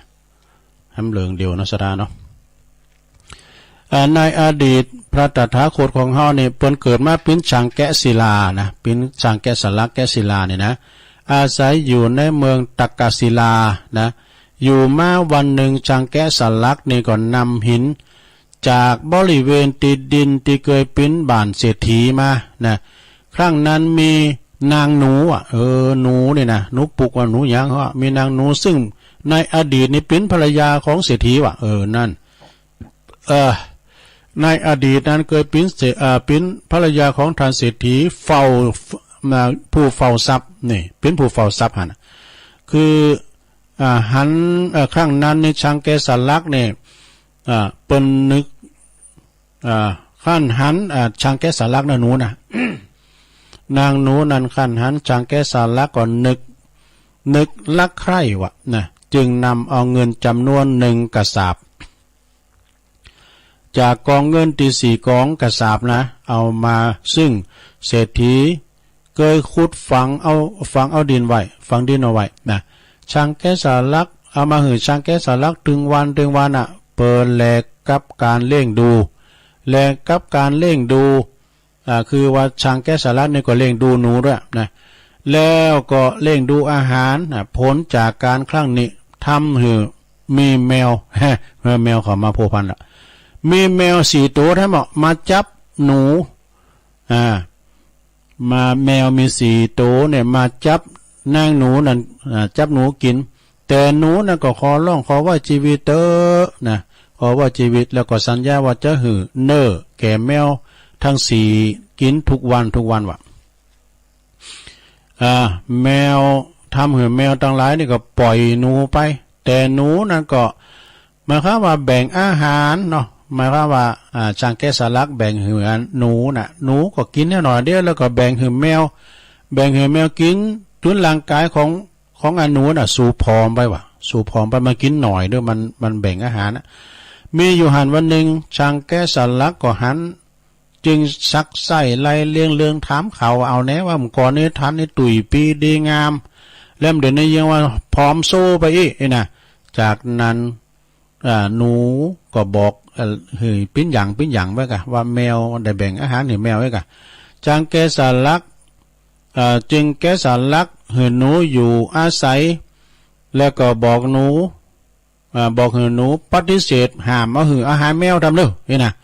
หามหืออาหารแมวเด้อนะหือมันซอกกินคนเดียวมัน แมวต่างหลายจึงปากันโขดเกตกะนะมันได้กินอาหารแล้วนี่โอ้ก็จะจู่โจมทำเหือนกดหมายความว่าช่างแกะสลักเปิ้นแป้งตีอยู่ของนางหนูนะอยู่ในแก้วพลึกมันจะคือมันจะหันตัวแมวอยู่ด้วยกันเนาะมันจะหันตัวแมวแต่แมวอยู่ด้านในมันใสแก้วนะมันใสแมวก็ไม่ได้กินอาหารเนาะก็จะจู่โจมมันโขดเกตดูเอาบ่าเอาแมวแล้วเนี่ยบ่าเอาหนูแล้วเนี่ยมากินได้บ่าปรุงเข้าไปในหนูเลยโดนแก้วพลึกบาดถึงแก่ความตายเหมือนกันกูโตนั่น ตายหมดในกาลต่อมานางหนูนั่นก็คือนางการมารดาแมวคือภิกษุทั้งสี่ช่างแกะสลักก็คือองค์ตถาคตขอคิดเรื่องนี้เปิ้นบอกว่าควรหูจักบุญคุณของผู้อื่นนี่จบลงไปซะนะบ่มนชัตใดนะก็เอามาเล่าสู่จู้กันฟังในโรงขีดไว้ก่อนเป็นนิทงนิทานก่อนเล่าสู่จู้กันฟังไปสดาญาติโยมทั้งหลายนะคำเดียวกันก่อนอื่นนั้นตุลุงก็จะขอประกาศข่าวสารงานบุญสักเล็กน้อยสดาวันพุกนี้วันที่12 สิงหาเป็นวันศีลใหญ่ศีลลง11 ปิงโดยเปิ้นก็จะไปลุงโบสถ์กันแล้วก็วันพุกนี้ก็ตีวัดกูขี้เหล็กเปิ้นจัดการศาลาปฏิบัติธรรมก็ขอฝากเชิญชวนพี่น้องศรัทธาหมู่ละแวกไก่เคียงไก่ก็ดีเปิ้นก็จะไปกินแป้ตาลโดยกันเวลาบ่ายโมงไปตอนเจ้าก็ได้ความจริงพระสงฆ์เนี่ยเปิ้นติดตีได้เข้าลุงโบสถ์ฟังสวดปฏิโมกข์เนาะก็ปากันไปจะเอาโฮงตาลไปเปิดตอนบ่ายตอนแรงเนาะก็ได้สาราในโฮงตาลนำก้ามสังกาซึ่งก็ประสงค์องค์สังฆเจ้าก็เมตตาบารมีธรรมพระเดชพระคุณหลวงพ่อท่านพระครูสุนทรธรรมานุโยกหลวงพ่อใหญ่เจ้าคณะอำเภอโดยหล่อรองเจ้าคณะอำเภอลั่นพระครูสาธุกิจจานันท์แล้วก็คณะพระสงฆ์เพิ่นก็จะไปเจริญพระพุทธมนต์โดยเนาะกับคณะพระสงฆ์แล้วก็ญาติธรรมหลายและก็ฝากประกาศเชิญชวน12 สิงหาเป็นวันแม่แล้วก็ปากันไปตานศาลาปฏิบัติธรรมที่วัดกู่ขี้เหล็กตั้งอยู่ที่หิมบานโท่งไปตั้งทรงแควนี่นะแจ้งประกาศทำงานหนึ่งศรัทธานะแจ้งประกาศเรียนครูบาอาจารย์เนาะประสงค์ที่เปิ่นจัดรายการแล้วก็ศรัทธาญาติโยมทั้งหลายเนื่องโดยวันที่17สิงหาคม2565นี่ก็เปิ่นจะเป็นวันครบรอบ10 ปีแห่งการตั้งสถาบันธรรมาภิวัตน์ศพเตินตำบลโสปาดอำเภอแม่เมาะจังหวัดลำปางจึงขอนิมนต์ครูบาอาจารย์พระสงฆ์ทุกท่านได้ประชาสัมพันธ์เชิญชวนศรัทธาญาติโยมรวมกิจกรรมโดย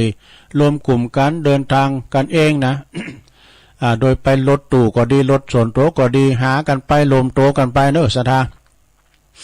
ในวันที่17นั้นก็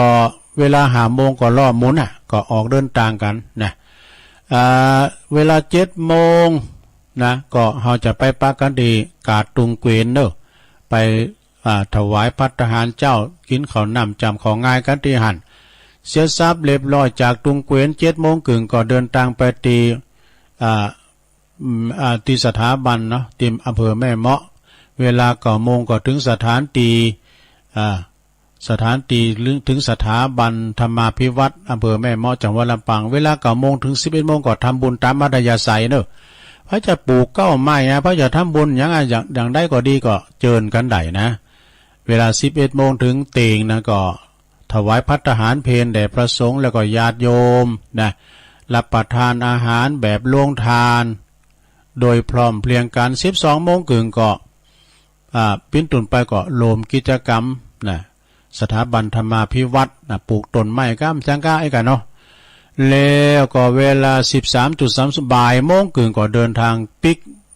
ภูมิลำเนาโดยสวัสดิภาพโดยปลอดภัยจากนั้นก็จึงนำเรียนมา หู้แล้วก็เกมตัวลมตัวกันพระครูท่านพระครูอภิวัฒนวิกรมเนอะเจ้าอาวาสวัดปากตั้งเจริญผู้ประสานงานเนาะอันนี้ก็ผ่านไปนะศรัทธาไก่มาดิ๊กๆนะก็ไปกินแปะตานรวมกันเนาะศรัทธาญาติโยมทั้งหลายงานต่อไปทุกวันที่23ของเดือนณที่วัดศาลาตำบลน้ำแพร่โดยในเมตตาบารมีธรรมหลวงพ่อพระครูโชติสุวรรณสอนเจ้าอาวาสวัดศาลาพร้อมกับคณะศรัทธาต่างหลายเนาะเปิ้นก็จะมีการทำบุญทักษิณานุปทานอุทิศถวายให้แก่แด่ท่านครูบาเจ้าอินตากตปุญโยหลวงปู่ท่านพระครูพิพิธปุญญาภิลักษ์ก็ไปกินไปตางกันทุกวันที่23เมื่อคืนนะเมื่อค่ำยามคืนก็ไปฟังเทศน์ฟังสวดตอนนี้ไปเพิ่นก็จัดกันตลอดสนะทำงานหนึ่งสนะญาติโยมทั้งหลาย ขอเจิญโลมบุญพิธีเททองหล่อรูปเหมือนพระครูวรวุฒิคุณหรือว่าครูบาเจ้าอินโทแล้วก็ท่านครูบาบุญปันโยตัวนะขนาดเต่ากับองค์จริงเนอทองผสมนะในวันที่27สิงหาปลายเดือนเนี่ยสถาน27สิงหานะที่วัดคันธวาสทุ่งปุยสถานญาติโยมก็ไปโลมทำบุญกันไปเททองหล่อรูปเหมือนครูบาเจ้า2 องค์ 2 ตุนกันนะไปปูชาแผ่นเงินแผ่นทองก่อนก็ดีในเมตตาบารมีธรรมท่านพระครูสุคนบุญญากรเจ้าคณะตำบลสันติสุขเจ้าวัดคันธวาสทุ่งปุยนะแล้วก็ท่านพระมหาชาญชัยธรรมเมธีปท9ปอลงบอยเขาออกไปกินแปะตานกันสถานวัดทุ่งปุยแล้วงานต่อไปวันพุธนี้ก็คณะสงฆ์นะศรัทธาญาติโยมทั้งหลาย เปิ้นจะมีการเจิญรวมทำบุญตอดผ้าป่าสามัคคีเนื่องในวันเฉลิมพระชนมพรรษา12สิงหาสมเด็จพระนางเจ้าสิริกิติ์นะพระบรมราชินีนาถพระบรมราชชนนีนะพันปีหลวงประจำปี2565เปิดสมทบทุนนิธิสงฆ์อำเภอดอยหล่อถวายณวัดพระธาตุโขงขาวหมู่4ตำบลสองแควอำเภอดอยหล่อจังหวัดเชียงใหม่วันที่12วันพุธนี้ศรัทธาเปิ้นจะตอดผ้าป่าเวลาบ่ายโมงนะศรัทธา วันพุธนี้ก็ตอดผ้าป่าด้วยเนาะแล้วก็ตาลศาลากูขิดเล็กด้วยมีรายงานเหมือนกันต่อไปวันที่17ศรัทธาทำงานหนึ่ง17นี่ก็ตีปุ้นวัดพระพุทธบาทตากผ้านะซึ่งเป็นวันกตัญญูวันคล้ายวันมรณภาพของหลวงปู่ครูบาเจ้าพรหมมาพระมัจจโกวัดพระพุทธบาทตากผ้าตำบลมะกอกอำเภอป่าซางจังหวัดลำพูน เพิ่นจะมีการปฏิบัติธรรม เปิดเป็นอาจารยปูจาเริ่มตั้งแต่วันที่12ถึง18แล้ววันที่17นะก็เปิ้นจะทำบุญใหญ่กันนะทำบุญทักษิณาถวายแด่หลวงปู่ก็ไปรวมทำบุญกันหลวงปู่จากไปก็38ปีแล้วนะ38ปีแล้วโดยเมตตาบารมีธรรมในพระเดชพระคุณท่านเจ้าคุณพระพุทธบาทพิทักษ์เจ้าคณะอำเภอป่าซางเจ้าอาวาสวัดพระพุทธบาทตากผ้าพระอารามหลวงนะ17สิงหานะเอางานต่อไปศรัทธาญาติโยมมีอย่างแถมเนี่ยเดียวกันงานกฐินประมาณแล้วเหรอ อันนี้ก็ กำหนดต้านวิหารหลวงเปิ่นแปลงวิหารใหม่นะมันจะว่าบูรณะณที่วัดโหหอยตำบลหนองโยงอำเภอเวียงหนองล่องโดยเมตตาบารมีธรรมอาจารย์พระอธิการพัทยาประภัสโรเจ้าอาวาสพร้อมหนึ่งคณะศรัทธาเปิ้นได้ไปได้แปลงนะวิหารมาจนบริบูรณ์แล้วเดี๋ยวนี้เป็นปาริปุณังเสร็จสับเรียบร้อยจัดต้านแล้วนะโดยวันที่5ที่6พฤศจิกายนวันที่5นั้นเปิ้นก็จะมีพิธีพราหมณ์บวงสรวงเทพาอาหัก16จันทร์ฟ้า15จันทร์ดินแล้วก็เมื่อค่ำยามคืนก็จะมีเตดนำเตดสวดมนต์ตันแล้วก็จะมีการเตดนำเตดธรรมทำ3ผูกพุทธาภิเษกธรรมจักรกับปวัตตนสูตรแล้วก็ปฐมสมโพธิกายนะ แล้วก็จะมีโกนเข่าติบสวดเบิกทั้งเมื่อกะเมื่อคืนวันที่5นะวันที่6นั้นก็ไขตาพระเจ้าถวายต้านวิหารปิ้นตีเรียบร้อยที่วัดหัวห้วยเนอะวัดหัวห้วยตำบลหนองยวงอำเภอเวียงหนองล่องนะท่านอาจารย์พัฒนาฝากประกาศมาอันนี้ก็งานบุญกฐินเหมือนกันเนอะที่วัดดอยแดนต้องฝ่ายดอยแดนตำบลเหล่ายาวโดยท่านพระอาจารย์สุทัศน์ท่านนันชโย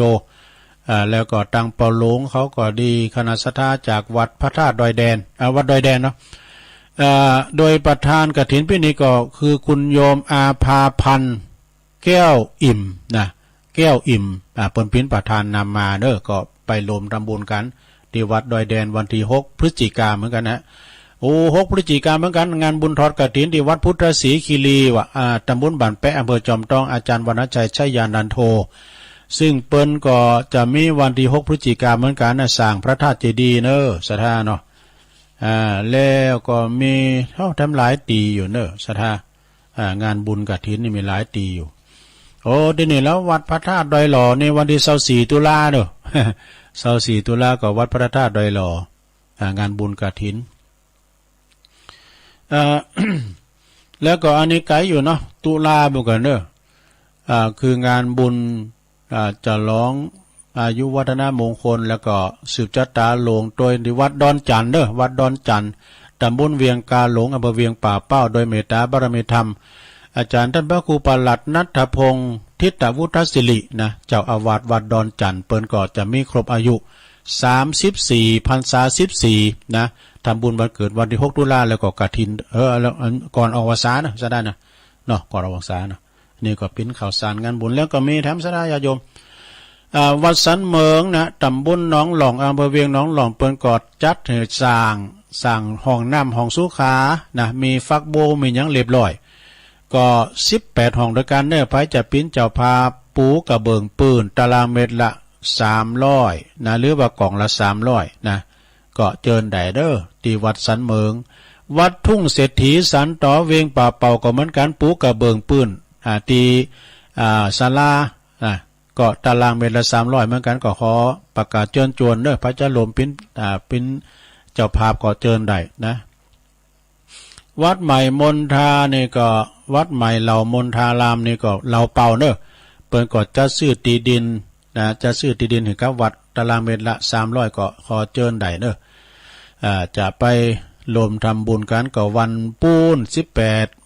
18ธันวานี่จะงานบุญใหญ่ปั่นพระเจ้าด้วยนะตานที่ดินโดยตานผ่าป่าตัวเอกนะ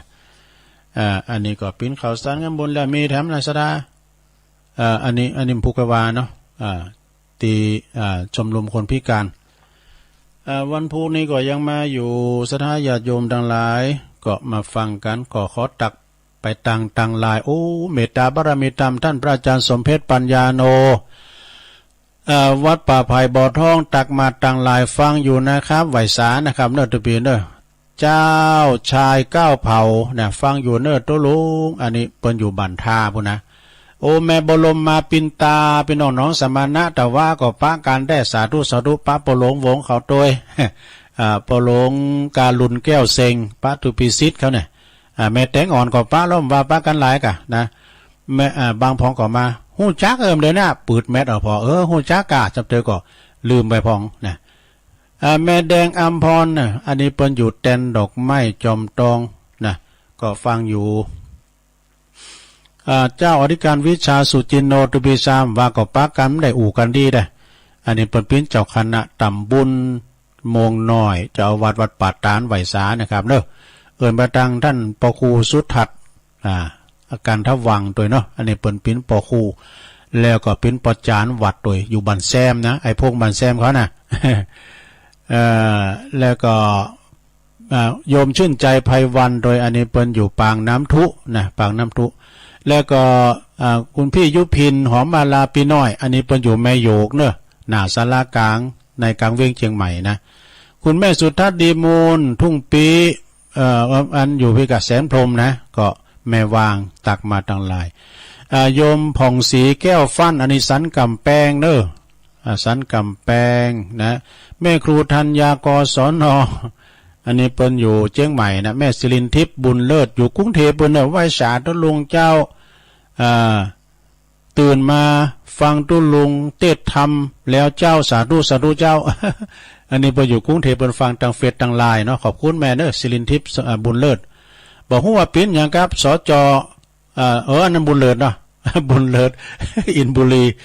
จือเปิ้นแล้วก็เป็นบุญเลิศเหมือนกันนะแต่อันนั้นเป็นนามสกุลคุณแม่ศิรินทิพย์แต่ว่านี่ก็เจ้าภาพใหญ่ก็คุณแม่อรุณีศิรินทสมบัติเนาะที่เปิ้นปิ่นเก้าปิ่นก้านตัวยนะไปปะกันก่อท่านนายกขยันพงดานายกอบตน้องเกดีนะแล้วก็ตังท่านสจบุญเลิศนะเขตพื้นที่เปิ้นเนาะโอ้นักการเมืองก็เปิ้นก็มาปราศัยหลายเหมือนกันเด้อ ผู้สมัครผู้แทนนะเปิ้นเริ่มกันแล้วนะซะดาเด้อแม่หลวงสายฝนจันกุลนะพี่น้องหลายปิ้งน้องผ่าขาวก็ตักมาตังลายเจริญปอนขอบคุณเด้อป้าทิมป่าแดดก็ฟังอยู่เด้อเจ้าแล้วก็มีแม่นีแม่ปานีนิกรนิกรชายน้อย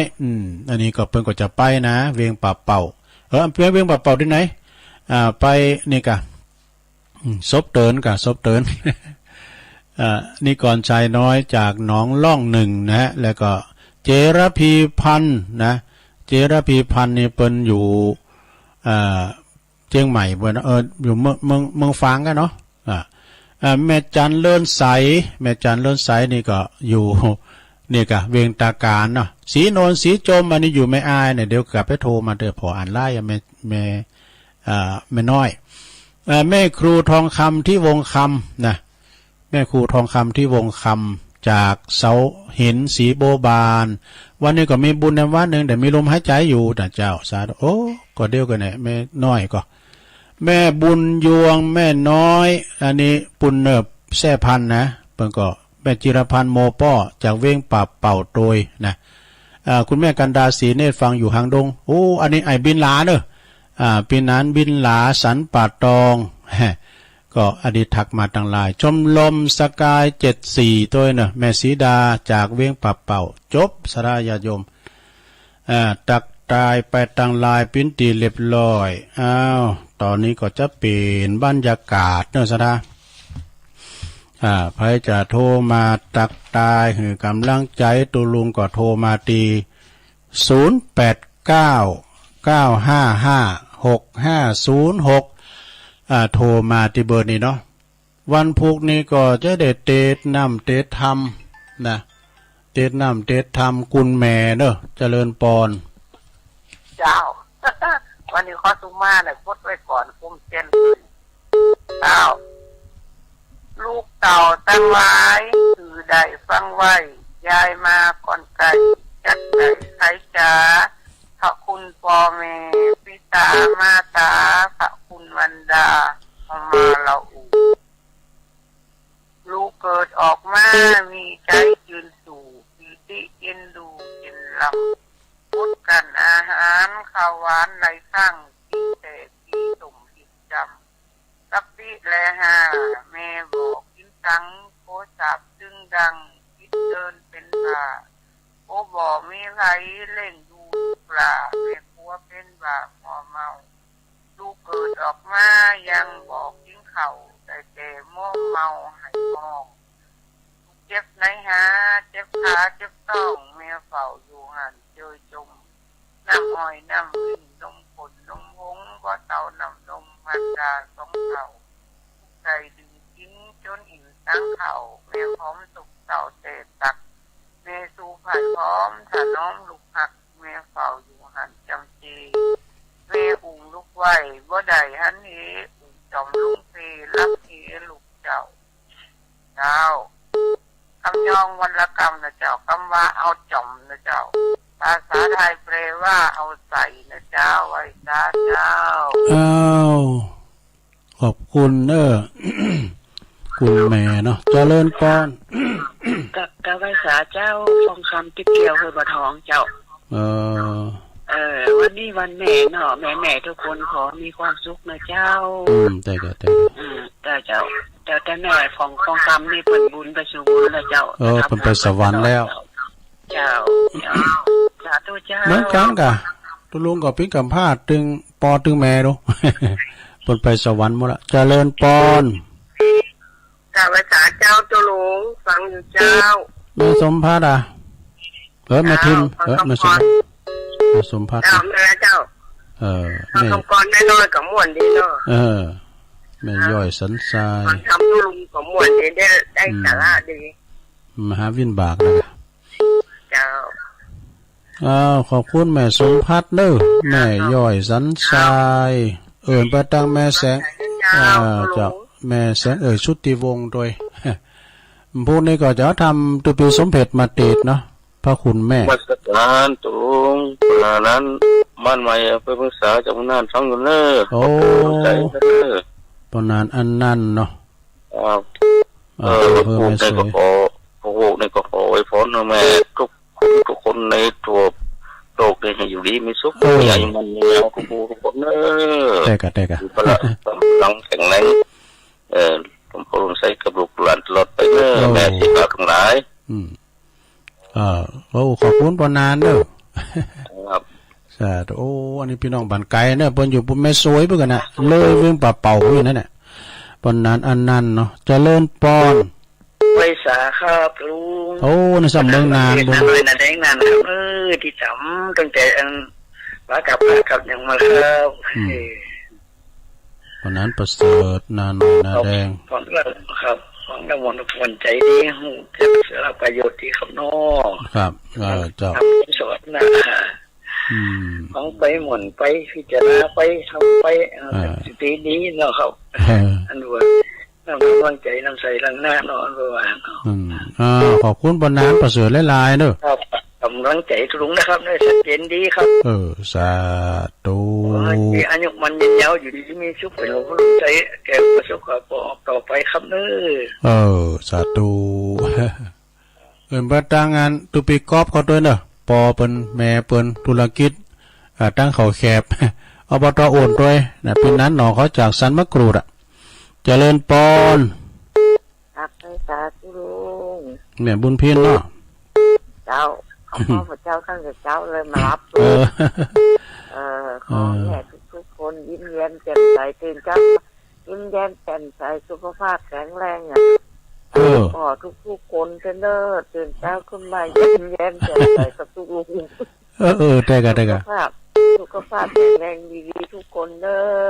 จ้าตัวไทยนะเจ้าพระจะปันพระจะปันโจกโอใจวันแม่ก็ได้นี่กันเนาะเจริญปอนเจ้าแต่แม่สายเจ้าลุงแม่สายพินเนาะเจ้าสงสารกัลยาของท่านบอกสอนพ่อคุณแม่จะน้อยนะเจ้าเนาะเอาเลยถ้าคุณแม่ล้นฟ้ามหาสมุทรบริสุทธิ์ยิ่งกว่าสิ่งอื่นไหนถ้าคุณแม่รักเราปานดวงใจไม่มีใครรักเราเท่าแม่เลยแต่วิทย์พกขออกกังแก้นเหมือนคอนเวนมาตีรักสายฟังกันไปเตะตีน้องกันหลายสายพินอินนายจักไข่บอกตนคุณป่อเซาหลังอยู่จนหู้กันกูคนดวดพิษคุณแม่12คือต้องไปคิดจะทิ้ง2เท่าเววนยังลูกหลายล่ำพ่อแม่ตุกยนลูก7-8คนคนยังเลี้ยงได้ขึ้นใหญ่ไปมาใครสีกะให้ส่งสารลงไทยแม่นั่นตั้งต้องประมาณอิดอ่อนเจนน้ำเมาหัวขึ้นใจอาเจียนตัวของแม่นี่พอเปิดผอมเรื่องได้2-3 เดือนก็เหมือกากกลางเจ้าเอ็นะขอบคุณแม่จ้าดูแม่ทุกคนมีอายุมันยืนยาวเลยเจ้าเนื้อแม่ทุกคนติดฟังรายการรู้ผู้เป็นห่มโพห่มใจของลูกของหลานไปหมดเลยเจ้าเนื้อขอบคุณจ้าใส่ตัวรู้ด้วยนะแม่สายพินเนาะตรงสารเจริญปอนจ้าเราไว้สาเจ้าตัวรู้จะเป็นเป่าเจ้าในชีกันธนีเนาะเจ้าเนี่ยละเจ้า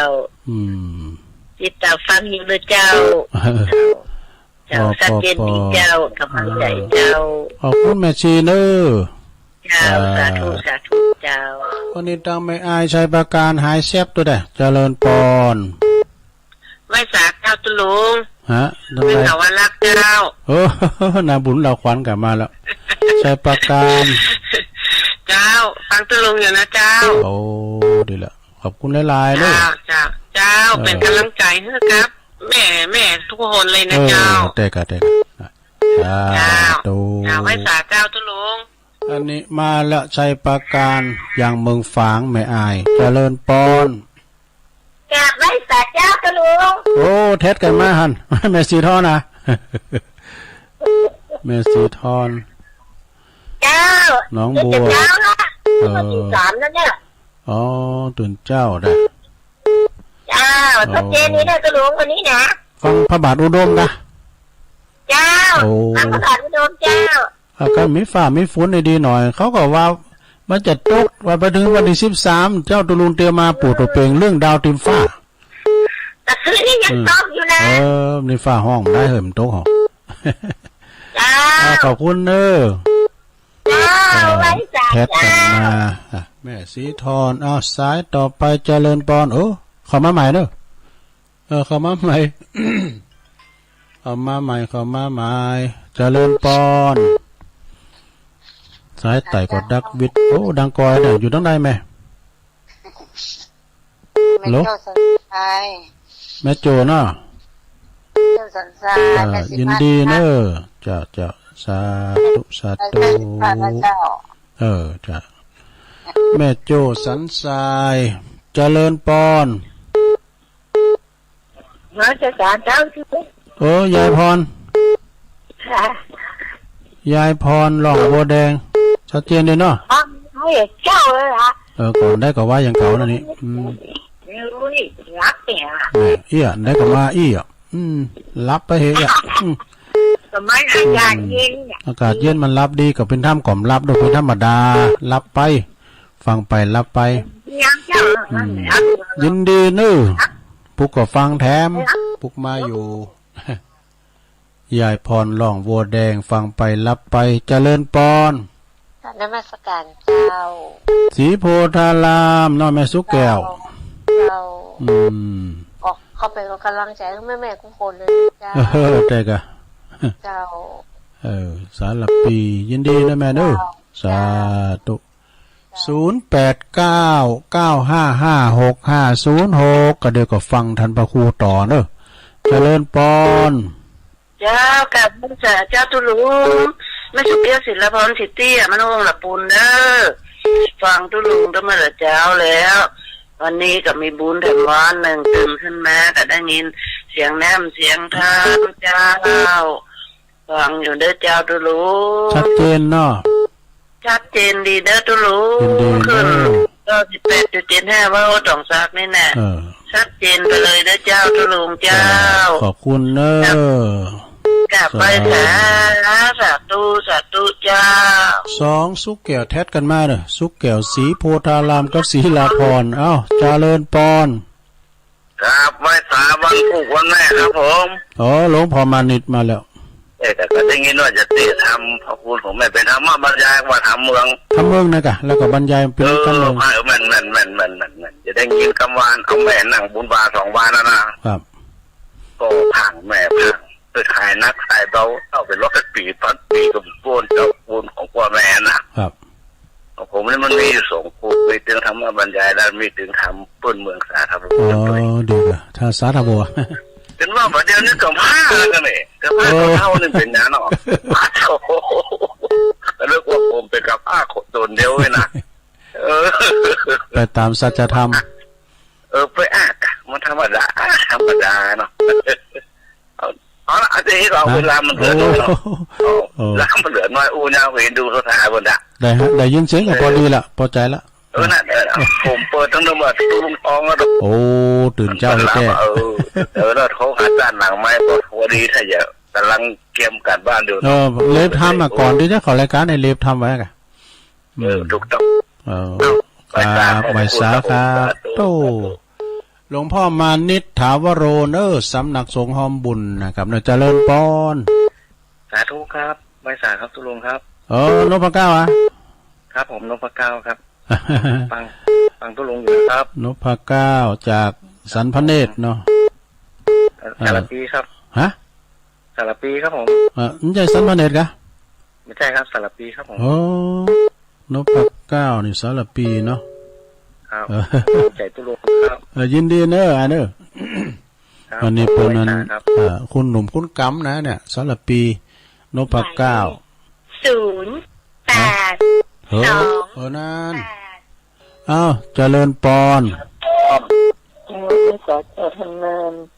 แม่จันสียา มันฟังอยู่แน่ฝนตกขนาดแต่ว่าทุ่มสองทุ่มมีฝนลม เออแล้วมันน้ำท่วมรอบ2ไงหรอ มาท่วมเก่าเลย สุขาแจงหัวลินเนาะ ไว้ครับเจ้า ยินดีแม่เนออันนี้เบิ่งฟางมาแล้ว ยังหลังกาดแม่สาวอ่ะไม่อายอ่ะเจริญปอน ไม่สาครับคุณลุง ปนันปานอ่ะปนันปานกะ อยู่ฝั่งนู้นกว่า อันนี้ปอจิกะ เรื่องแล้ว ปอ อยู่แล้ว ปอสมจิตเนาะ แล้วคุณลุงมาได้ไปกับเพื่อนเรียนก็เปลี่ยนละ ปอสมจิตเนาะ ครับผม สมจิตอันนี้ก็อยู่มุฝางนะกะมันก็อันน่ะฟังเจ้าละหน้าปอสมจิตเนาะ เช้าแล้ว ก็เนี่ยดู ยินดีเนอะตื่นมาก็ฟังไปผูกก็มาอยู่วัดพระบาทอุดมเนอะสดาเนอะเปิ้นก็จะมีการปฏิบัติธรรมในวันแม่เริ่มวันนี้ละนะถึงวันที่11ถึง15เนอะที่วัดพระบาทอุดมนะแม่จงดีเขาหมดนะก็ไปหมดละเจริญปอน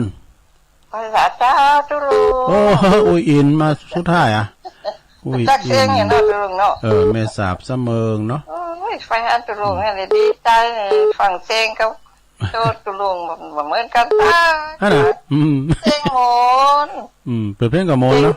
เสียงโมนแต่ตุลุงมันจะฮัลโหลเนาะ เปิดเพลงโมนดี แต่ไปหานั่นแหละโอ้ยดีใจ ตัวกับเสียง ได้หมดเด้อ แม่นะพี่ยังแหละได้พร้อมก็มาเนาะเอาเสียงไปก่อนจดลานไปทันอยู่เนาะ ยินดีแม่อุ้ยอินเนอะจับพี่สบายใจตุลุงเด้อ อุ้ยอินว่าโตกับเสียงเหมือนกันว่าอุ้ยมาพอในเสียงในซีหนุ่มไว้ไปพอในบุรุษเท่าคำฟ้องเปิดกับรถตู้ก่อนนี่โทรมาจัดมือนะเอากลับมาหันตัวจริงเสียงจริงโอ้ตัวก็ยืดเท่าก็ไปตามสัจจะโอ้กลับมาใหม่เนอะกลับมาใหม่เด้อ621นี่นะเอาทำสักสายเนาะจะได้เอาสักสายสุดท้ายแพ้มันเต้นกับพุกมาได้ใหม่เนอะพุกมาเจริญปอนไหวสักเจ้าโอ้แม่จันมาปิดท้ายเกิดกันนะแม่จันเดินใสปู่เศรษฐีนี่เกิดมาเสสัตเกิดแต่เด็กฟังอาจารย์เปิดสรุปธรรมก็แล้วเหมือนเดียวกันไหนละธรรมมาเนี่ยมหาวินบากได้อยู่ดีกินดีได้หนุ่มดียองดีสักอย่างนะเปิ้นอ่อนดีมาเห็นนุ่งกับนุ่งเปิ้นกินกับน้ำเนี่ยน้ำมันน้ำดองไงกะน้ำผักกาดดองปลาอุ้มมันจืดนั่นจ้ากินกับข้าวเป็นกันน้ำผักกาดดองเปิ้นรถวิโก้มาย่องกายเป็นขาดอาหารนี่ละน่ากันขี่ล้อเก้าอย่าไปจากไปอันป่ายมามุงเลยใบแฝกใบขามาหยิบเป็นมุงไปเกิดมาเงินมีไปเลยลำใจนี่ละแม่น่ะตายไปก็มีบุญมีกุศลยังมากำเป็นมีเป็นเอาเข้าใส่บาตรเลยยังไปสีได้อยู่น่าเสียดายขอเป็นที่บาทของเมย์มันอยู่ก็เลยดีสักอย่างนะบุญที่ดีเลยดีละเป็นพิเศษที่ถูกอยากไปเศรษฐีขอตานขอบคุณแม่จันเนอโต้แม่จันปิดท้ายสายติมานี่ขออนุญาตเกินเนอะเพราะว่าตุลุงหมดเวลาแล้วมันจะล่ำเวลาเปิดเนาะ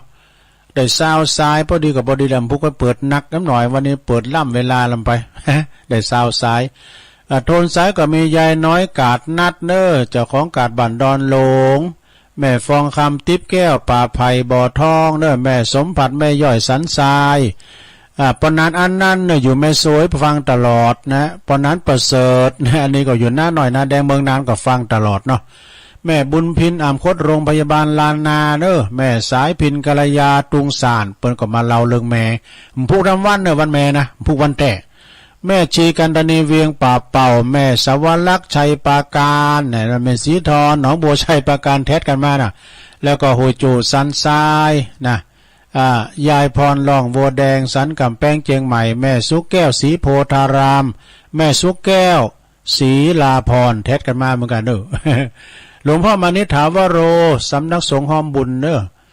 ป่าไม้แดงดอยสะเก็ดนพเก้าจากสารพีนะแม่จันศรีสุขาจากแจงโหรินฝางแม่ปอสมจิตฝางเด้ออุ้ยอินแม่สาบเสมิงนะโตกับเสียงเหมือนกันแล้วก็แม่จันเรือนใสเวียงตาการปิดท้ายได้เศร้าสายพอดีก็พอดีเนอสถาเนอขอบคุณกูเสงกูสายเนอที่พายมทมแต้นก่อมพุกยังมีอยู่นะพุกเจ้านี่ก็จะเด็ดทำมรดกธรรมแล้วก็เล่าเรื่องคุณแม่สถาได้ฟังกันเนาะวันนี้ก็ถึงเวลาที่ตุลุงจะนำรายการจากลาศรัทธาไปก่อนเนอรายการอื่นเป็นมาอยู่ถ่าขอขออยู่ดีมีสุขเหมือนการจุปู่จุคนเป็นกำลังใจให้คุณแม่ทั้งหลายด้วยเนาะอยู่ดีมีสุขเด้อจัตตารโอธรรมาวัฏันติอายุวันโนสุขังปะลัง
เจ้า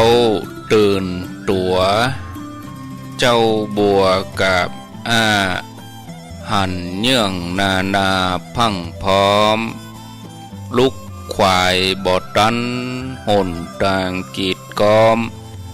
ก้าตัวบอต้อมปูนอายจุงเก่งเข้าไว้อย่าไปเฮ่อขวายต่อหน้าสบายจำไว้เน้อเจ้าจำไว้เน้อเจ้าอรุณสวัสดิ์ธรรมสวัสดีสวัสดียามเจ้าญาติโยมท่านผู้ฟังทั้งหลายยินดีต้อนรับทุกท่านเข้าสู่รุ่งอรุณวันใหม่ปะกันเจ้านี้เป็นเจ้าของวันพัดวันพฤหัสบดี11สิงหาคม2565วันนี้เป็นวันโกนเนอะศรัทธาญาติโยมท่านทั้งหลายวันพุธนี้เป็นวันพระเป็นวันศีลใหญ่วันนี้เดือน11เหนือขึ้น14ค่ำวันพุธนี้เป็นวันเดือนเพ็ญเป็นวันพระวันศีลวันเดือน11เพ็ญในวันพุธนี้แล้วก็เป็นวันสำคัญของชาติโดยเป็นวันแม่แห่งชาติ12สิงหารายการนี้มีชื่อรายการว่ารายการเสียงธรรมแสงอรุณรายการเสียงธรรมแสงอรุณมาพบกับญาติโยมท่านทั้งหลายเป็นประจำตั้งแต่เวลาตีห้าจนถึงเวลา6 โมงแล้ววันนี้วันพัด6 โมงถึง7 โมงก็เป็นรายการมรดกธรรมปืนเมืองโดยพระกัมปนาทกิติวิสุทโธวัดบ้านต้อเมืองลังตำบลปัตตันอำเภอเมืองเชียงใหม่เป็นประจำทุกวันพฤหัสบดีเวลา6 โมงถึง7 โมงช่วงตีห้าถึง6 โมงก็ฟังอาตมาภาพดำเนินรายการอาตมาภาพมาปะญาติโยมในวันจันทร์วันพุธวันพฤหัส3 วันเว้นวันการกับวันศุกร์วันการก็เป็นท่านสาธิตธีระปัญโยวันศุกร์ก็เป็นท่านพระครูชลทานพิทักษ์วัดแม่ห้องไคแล้วก็ท่านพระอาจารย์ไมตรีขเวสโกวัดพระพุทธบาทตากผ้าส่วนวันเสาร์วันอาทิตย์นั้นวันเสาร์ตีห้าถึง6 โมงก็ธรรมะภาคภาษาปากญอ6 โมงถึง7 โมงก็ท่านสมชาติชาตปัญโยแล้ววันอาทิตย์อาตมาภาพก็เข้ารายการ1 ชั่วโมงมาเจ้าแล้วก็ตั้งแต่เวลาตี 4 ถึง 6 โมงเป็นท่านพระครูวรธรรมนาถวัดหนองเหียง6 โมงถึง7 โมงก็เป็นท่านพระอาจารย์วรรณชัยชยานันโทวัดพุทธศรีคีรีอันนี้เป็นผังรายการครูบาอาจารย์ที่มาจัดรายการในช่วงเจ้านี้ก็อยู่ด้วยกันแถมบ้านหนึ่งไผที่ยังบ่ลุกเตื้อก็ลุกมาได้แล้วเนอตื่นมาได้แล้วลุกมาได้แล้วหลับลุกเจ้ากินพักดังปลายหลับลุกควายกินพักดังเกาลุกเจ้าได้หลายลุกควายได้น้อยหลับลุกเจ้าเป็นเจ้าดังหลายหลับลุกควายปาเฮือลูกหลานเป็นหนี้เป็นข้าเนอตื่นมาอย่าเนอลุกมาอย่าเนอลุกเนอลุกเนอลุกตื่นได้แล้วลุกได้แล้วญาติโยมท่านทั้งหลายหลับลุกเจ้ากินพักดังปลายหลับลุกควายกินพักดังเกาลุกเจ้าได้หลายลุกควายได้น้อยหลับลุกเจ้าเป็นเจ้าดังหลาย หลับลุกขวายป่าเฮอลูกหลานเป็นหนี้เป็นข้าลุกมาอย่าเน้อตื่นมาอย่าเน้อลุกเน้อลุกเน้อลุกตื่นตื่นมาได้แล้วลุกมาได้แล้วญาติโยมทั้งหลายเมื่อตื่นมาแล้วก็ทำภาระธุระส่วนตัวบางท่านก็ยังบ่ออกจากที่นอนเตก็มีตื่นมาก็เปิดวิทยุฟังรายการบางท่านก็ลุกตี 3 ตี 4บางท่านก็ลุกมาจับเวลาพอดีต้องขอบคุณสถานีวิทยุที่เปิ่นรับสัญญาณนำรายการนี้ไปสู่ผู้ฟังทางบ้านบ่ว่าไกลว่าใกล้ทั่วทุกที่ทุกแห่งเวียงป่าเป่าเมืองฝางสันปะตองแม่วางในเมืองเจียงใหม่เมืองน่านเมืองลีแม่แจ่มวัดจันทร์ฟังกันตึงวันต้องขออนุโมทนาโพสไปแผ่วฮอดดอยเต่าสาธุกับทุกท่านด้วยสาธุนี่แปลว่าดีแล้วญาติโยมทั้งหลายคนเฮาส่วนใหญ่ปรารถนาที่จะเป็นคนสำคัญอยากที่จะเป็นคนที่มีคุณค่าในสายตาคนอื่นอยากจะเป็นที่รู้จักของคนทั่วไปโดยความปรารถนานี้บางคนถึงกับยอมเป็นคนป่วยคนพิการเพื่อจะได้รับความสงสารเพื่อจะได้รับความหันอกหันใจแล้วก็เรียกร้องความสนใจจากคนอื่นบางทีความปรารถนานี้ก็เป็นแห่งผลักดันเป็นแห่งบันดาลใจที่จะทำให้บุคคลธรรมดากลายเป็นคนสำคัญของสังคมคนสำคัญของโลกก็ได้ความใฝ่ฝันอย่างที่ว่ามาก็ทำให้มนุษย์เฮามีวิริยะอุตสาหะสามารถประสบความสำเร็จในสิ่งที่ตัวเองมุ่งหวังรวมไปจนถึงทำให้เกิดความภาคภูมิใจในตัวเองตราบใดที่ยังมีความหวังอยู่เมื่อนั้นความสำเร็จในการงาน